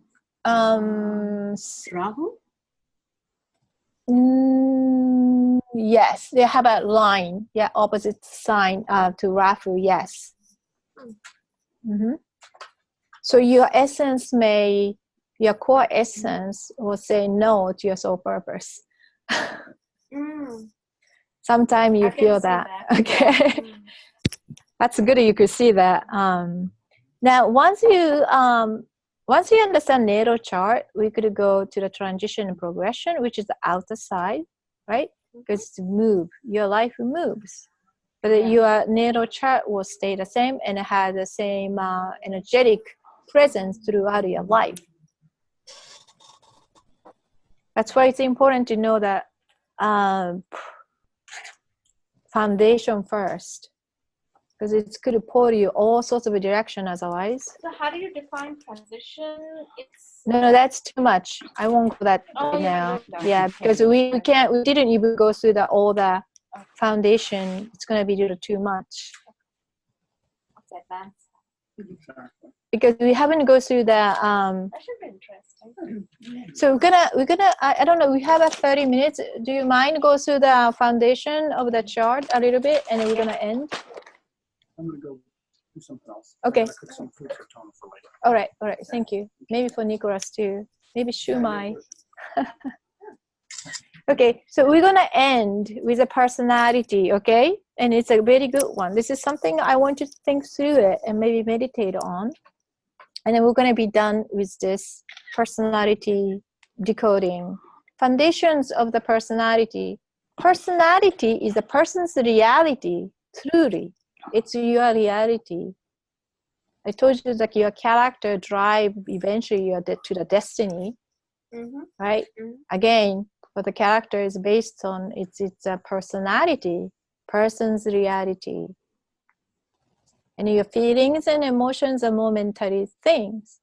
It lasts, if it's last state of your mind, define what you are at the moment. Your state of mind define what you are at that moment. So you start with the feeling and emotion, which is a temporary things, but the state of mind is what you are at the moment. Mood, when one state of mind stay constant, which is usually at least hours to week, we become mood. Personality will last for years, but it's really coming through the building block of moment to moment feeling and emotion. That's the smallest component to start with. And that creates sometimes state of mind. State of mind coming, building block is a feeling, is an emotion. Usually dominant feeling, dominant emotion, moment to moment experience create a state of mind. Eventually, sometime create the mood. Remember the Inside Out we will ask you to watch? You remember the core memory? Core memory driven by strong emotional reaction to the experience that do remember for many, many years. Remember those things begin to build up, right? Like a little kingdom, each of them. That's created, what they say, the personality, right? The character, the personality. So that little movie tells you a lot. That doesn't mean it's permanent. Remember when she went through, it's all of a sudden, when core memory be affected, the personality begin to crash, and those little things start to fall down. Become personality crisis, which is the reality shifted. How reality shifted, isn't it? She decided to abandon the family. She basically stole the money from the mother's purse, decided to run away. She's not like a same person as used to be. So personality is important because it's your reality. You create your own reality. I could go even farther than this. It links to your biological electric wiring system. We create our reality, use our own body. Wow. And we, the human, collectively do the same.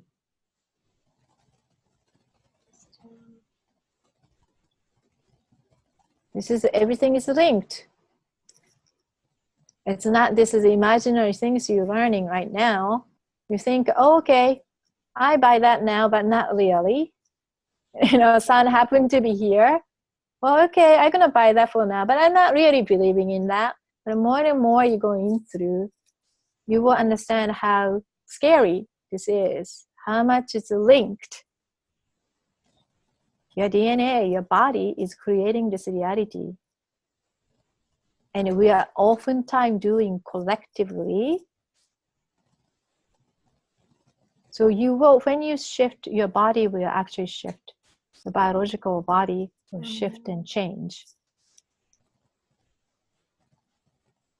So the collective memory is also affecting us, right? Absolutely, absolutely. And imagine all the junk we've collected over millions. Oh yeah, yeah, that's right. That's why it's good to forget sometimes. Yeah. But unless you understand subconscious or consciously do that, you need to consciously forget certain things.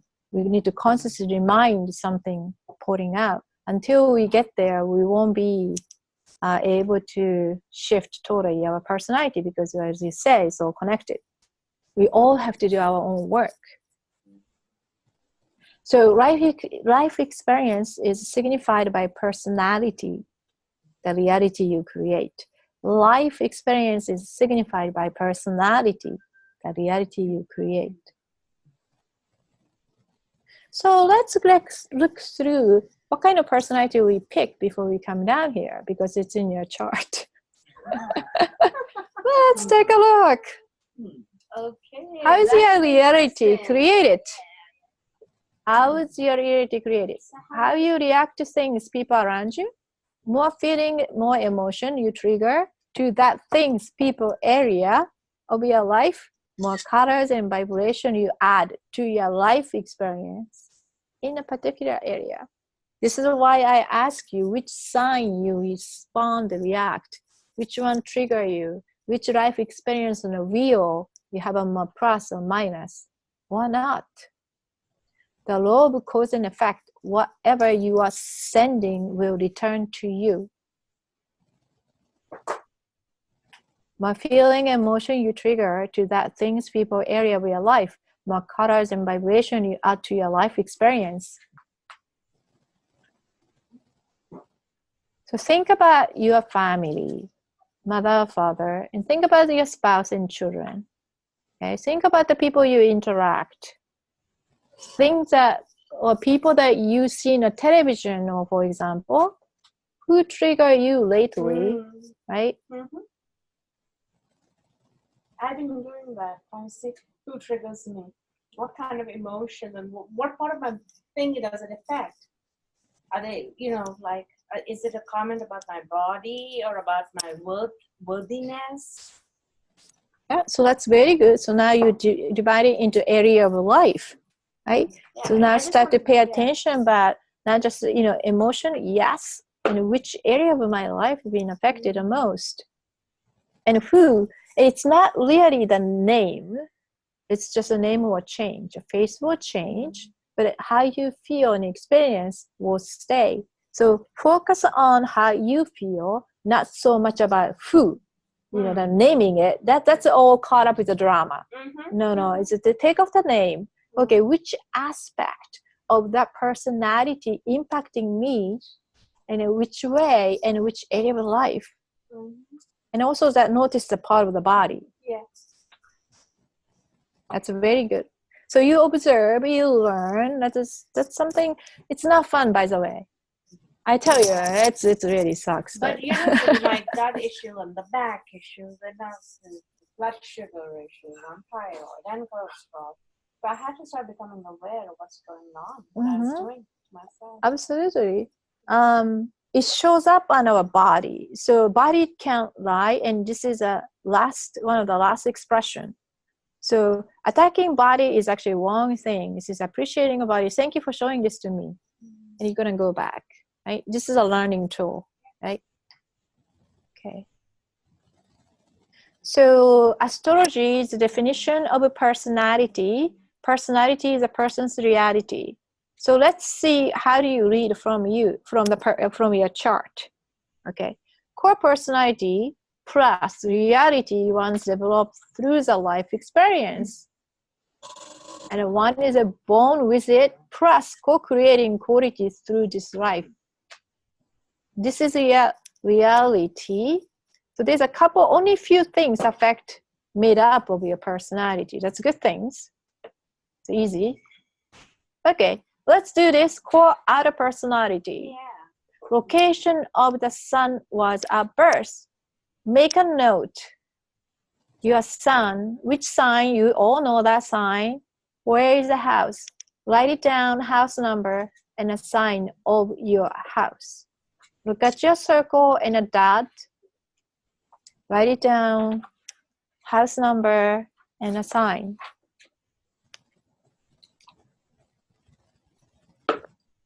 If your sun sign is at house 8, that's when you shine the most. My house is 8. My sun sign is 8. I shine the most when I do the psychic work. That's how I take it, right? Also, some people, it's a deeper healing because the house comes with many different representations. So let's look at your house. Where is the sun is in station? Which house? For me, it's house 8. Okay. And the sign is Virgo. Virgo. So sign is very important. How you experience your core essence-ness. Mine is a Scorpio. I teach you. I experience my meanness, very deep and very intense way. But that's Scorpio. But I'm a cusp. So I'm Sagittarius too. Newly Sag, that means Sagittarius is a vision, take it very far, right? So deep, intense, and very far. It's very extreme. I'm a very extreme person, but I know that, right? So that's how I experience also psychic area too. I go deep. Also, I have a higher vision and intense. That's why I shine. But just one personality. So let's look at yours. How you experiencing it. So sign is very important. Remember, Rona was house 1 or 12? No, house 12, yeah? House 12. Yes. So Rona is a tricky one. Anybody whose sun is in the 12th house, this is a lot of work you need to do because there's a couple of different things. Your essence is very hidden in your subconscious. Or likely you are a very significant person in a previous life. So it could be a king or a royalty, that kind of person. And you're definitely not that in this lifetime because you decided to experience in a different way. So likely you're very opposite of who you were. Okay? That's true. It's a lot of work needed to do if your sun is in the subconscious, because you have to do extra work to uncover who you are. But it's also a lot of fun for those people, because always a lot more to do with who you are, you know. And then a sign is important. That's how you experience who you are, not your essenceness. That's why you really need to understand the sign you're in. It's not just reading a horoscope. Combining that with your house. Okay. Anybody has a question? Yes. Hello. I'll get it in just a minute.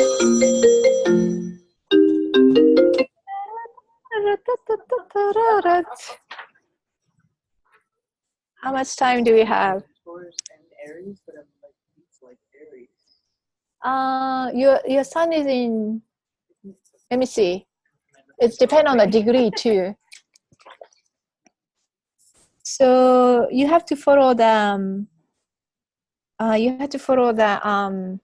the blue line, because the sun is large but looks like going over the Aries. But if you look at the line 3 degrees from the Taurus, that means you are very Taurus, very unlike Aries. Yeah, if it's less than 2 degrees, and then you will more closer to the cusp. So 1 degree make a huge difference. That's why it's important to know the exact time of the birth. So mine says 24 degrees. To what? Let me see.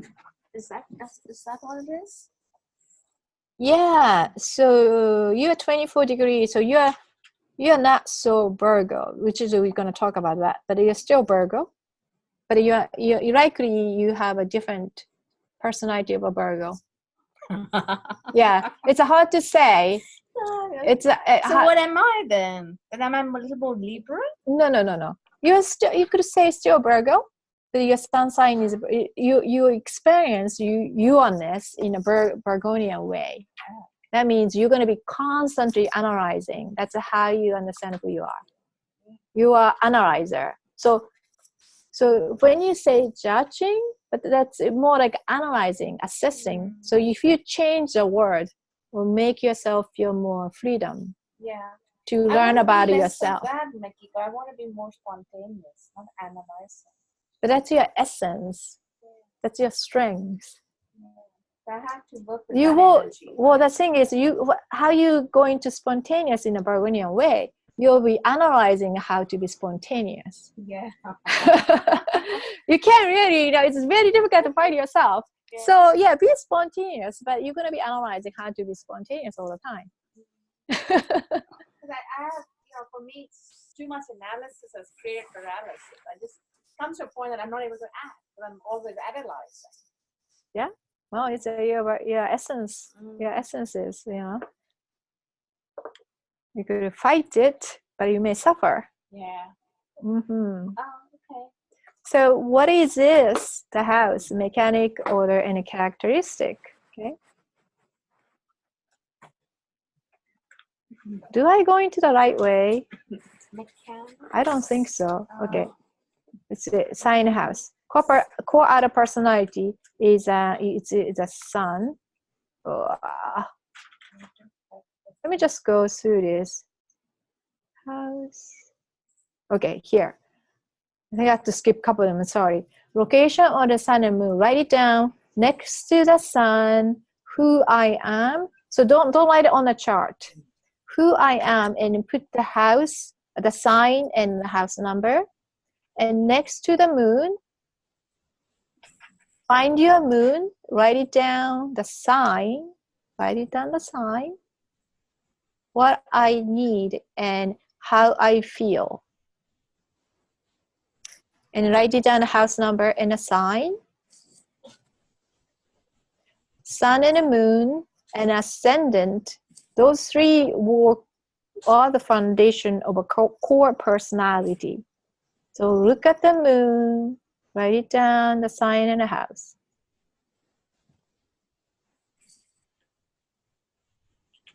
Okay.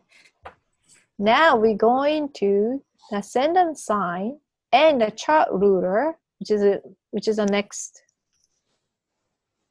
Next advanced one, but at least you could find ascended sign, right? So ascended sign is we went over already. You should know the ascended sign here. Rising sun, right?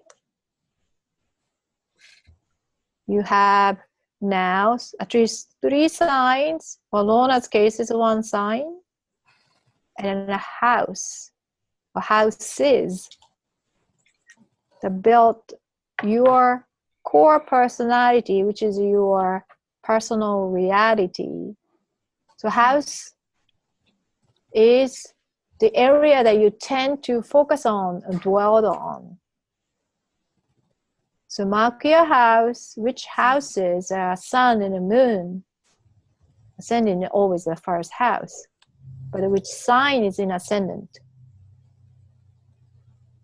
What if it's 2 signs on the house on the ascendant? I'm confused. I don't know. No, show me. Can you show me your chart?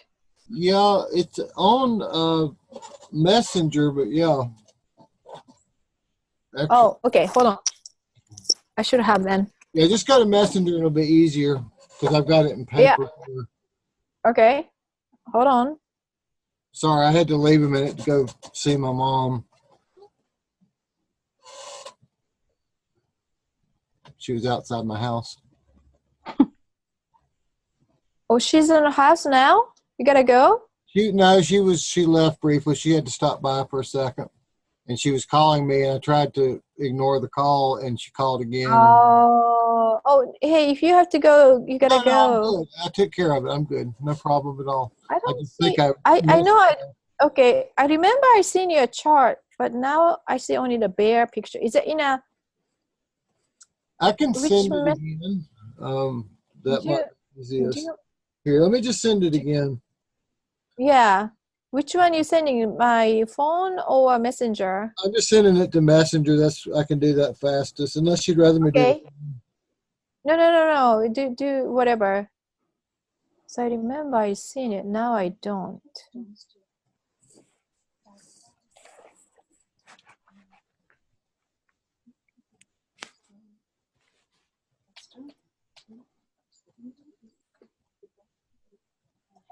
Should be coming through in just a minute. Yeah, I got it.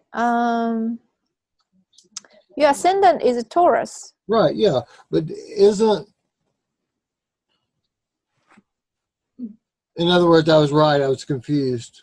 I'm sorry. I can't interrupt myself and go do something and come back and be where I was. My mind doesn't work right.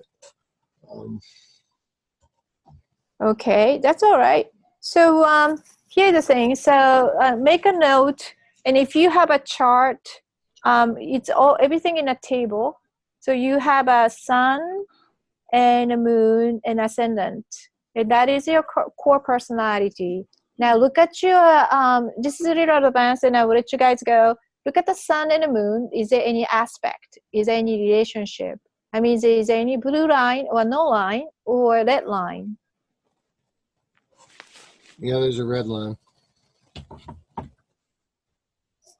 If you have a red line, it's a constant stress between your soul and the essence. So you will have a lot of time the conflict within, and that's kind of expected. So at least you gotta be aware. Your soul and spirit is not necessarily in harmony. If you have a blue line, congratulations, your soul and spirit is in harmony. So you feel that you are likely in alignment most of the time.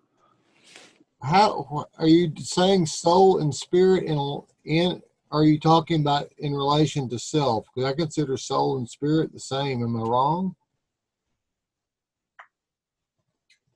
You're breaking up. But if you have, so both are personal planets. This is talking about who you are.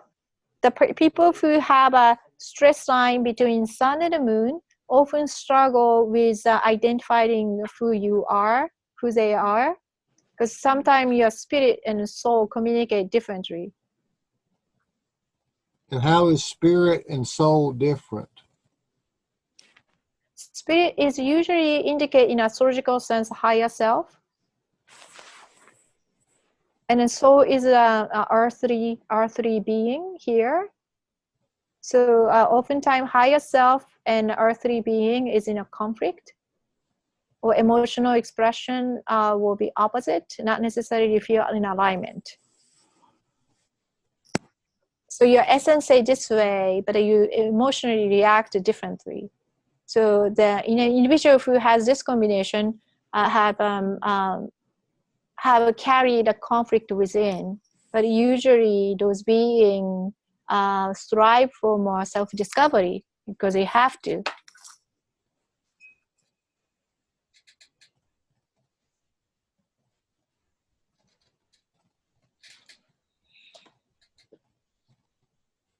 So look at your sun and moon, just a little quick exercise and see resonate well with you or not.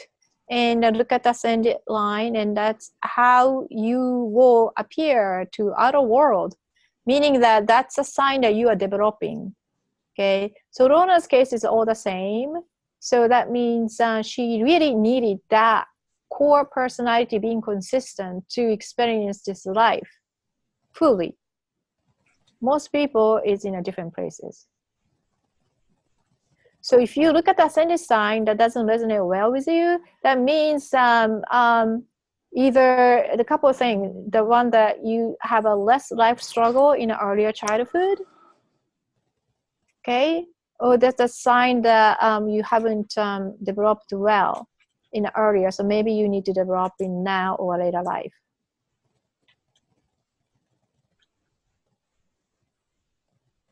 Because usually that's a kind of sign you try to accustom to in this lifetime, ascended line, ascended sign.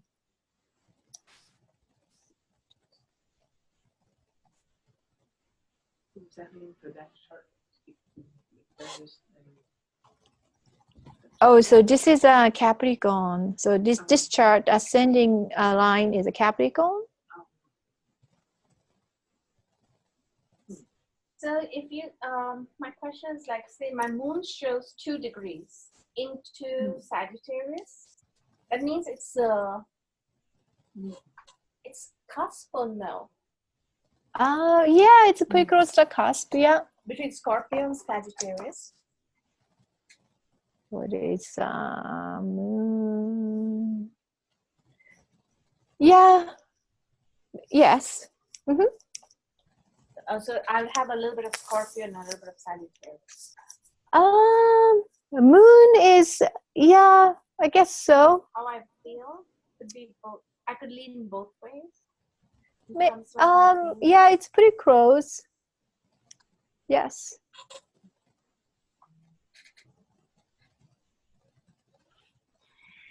All right. And a rulership. So rulership is a tricky business, and then I need a longer hour to describe that because it's not simple as other people say. It's just far more complicated than that, but we have a cheat sheet. But I need to go through the foundation and the little more esoteric practice. So here's the things. Now you have a core personality. This is some kind of the how you experience the reality at birth. And obviously you may be changing by now, but you need to know how that, going back your life, right? And just kind of see how much of this sign resonate. It's a very good exercise for you to do. If you're very differently, if you think very differently, that's something you make a note of that as well. Okay. All right. So thank you so much for joining me. And we have things that we need to remember, right? Next time, until next time. All the planets, right? All the planets, the zodiac sign, the house. Yeah. Okay. I wanted to let's see. I'm gonna bring the right things. I wanted to feel comfortable and resonate well, and it's okay. It is okay to look back and forth. Okay. but at least to feel more familiar, so we could have more fun, such as this, right? And you know, we could decode a lot of more things about other people, the famous people we could talk about. Now go back and think of this chart.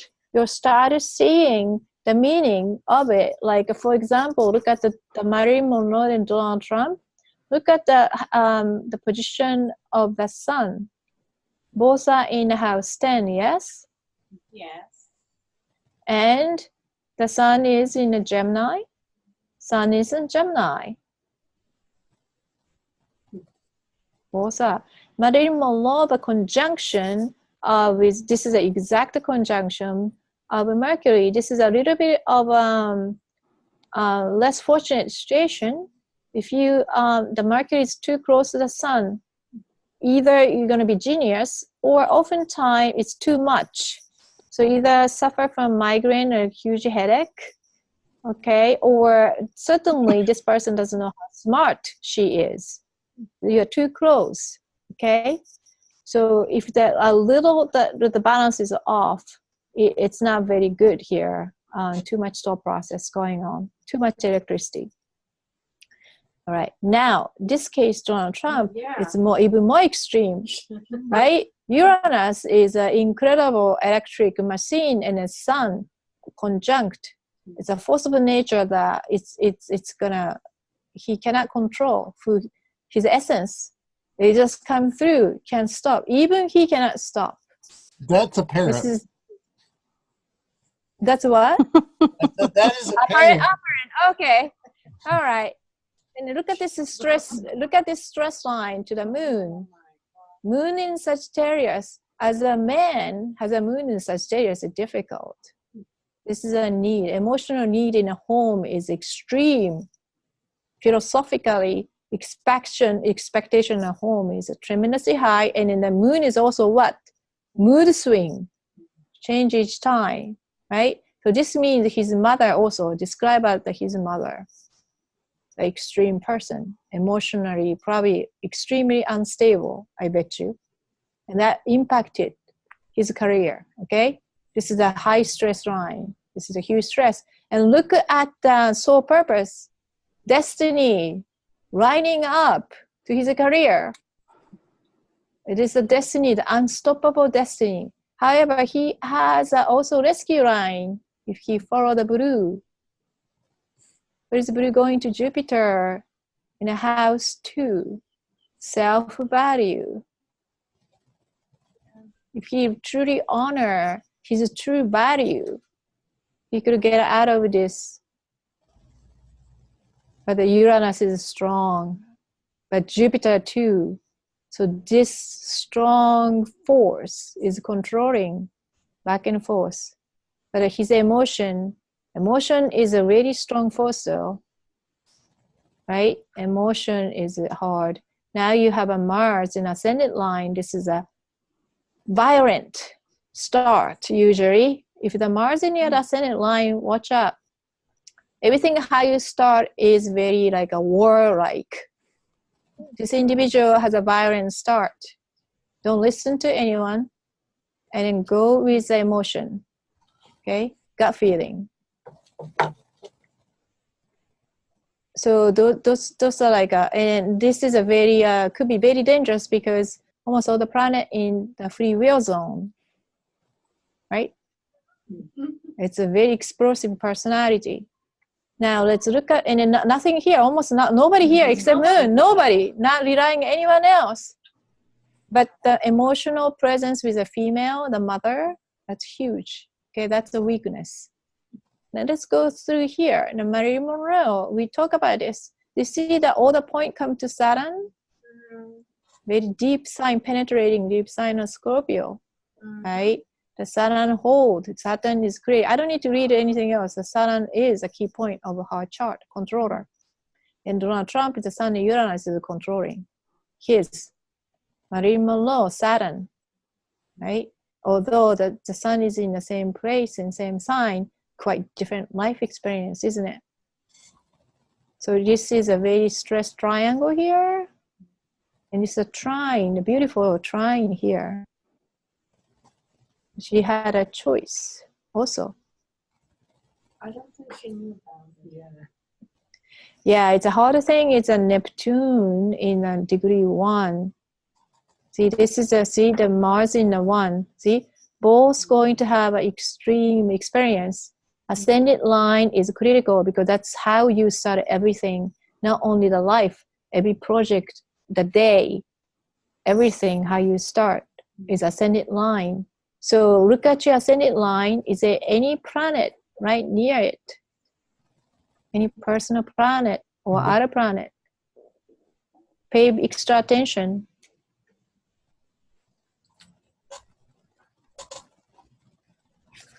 All right, so it's a lot to think of. Now it's a little funny thing, or not, maybe not funny. The people don't talk too much about descendant, right? This is your love line. This is how you attract. So look at the sign. Who you're going to attract? Marilyn Monroe is Aquarius. That doesn't mean the sun sign in Aquarius. That this type, right? Activated the Aquarius sign. Aquarius is very philosophical, up in the dreamy, up there, right? And then you express eccentric, usually like sports figure, or somebody has a lot about it themselves. They tend to attract to those people. So look what she attracted: baseball player, political figure, right? Very eccentric, right? That's kind of person she attracted to or attract. So look at your ascendant line. But Trump's is interesting. It's right there on a cusp. So he attracts two totally different people, which is usually next sign doesn't get it wrong. So Pisces or Aquarius. Again, it's a little bit similar to Marilyn Monroe, but he attracted both Piscean, Aquarian. Interesting. So he's going to have a multiple partner, I could tell from here. Okay. Yeah, he's had several. Yeah, but he has no attachment. See, no planets. Yeah. So if you don't have any planet, you have more freedom in the house. What does no one may be helping you. No one may be helping you actively, but no one is sabotaging you actively either. Yeah. All right. Any last question before we close? I was just wondering how Neptune along the DC line. Say that again. I was just wondering about Neptune.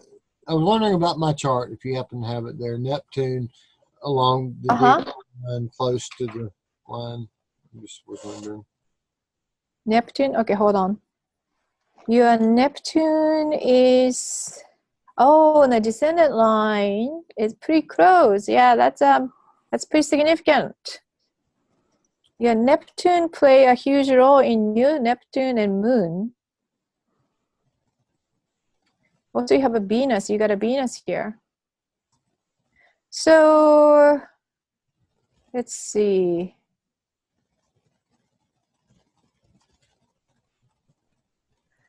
Wow. Okay.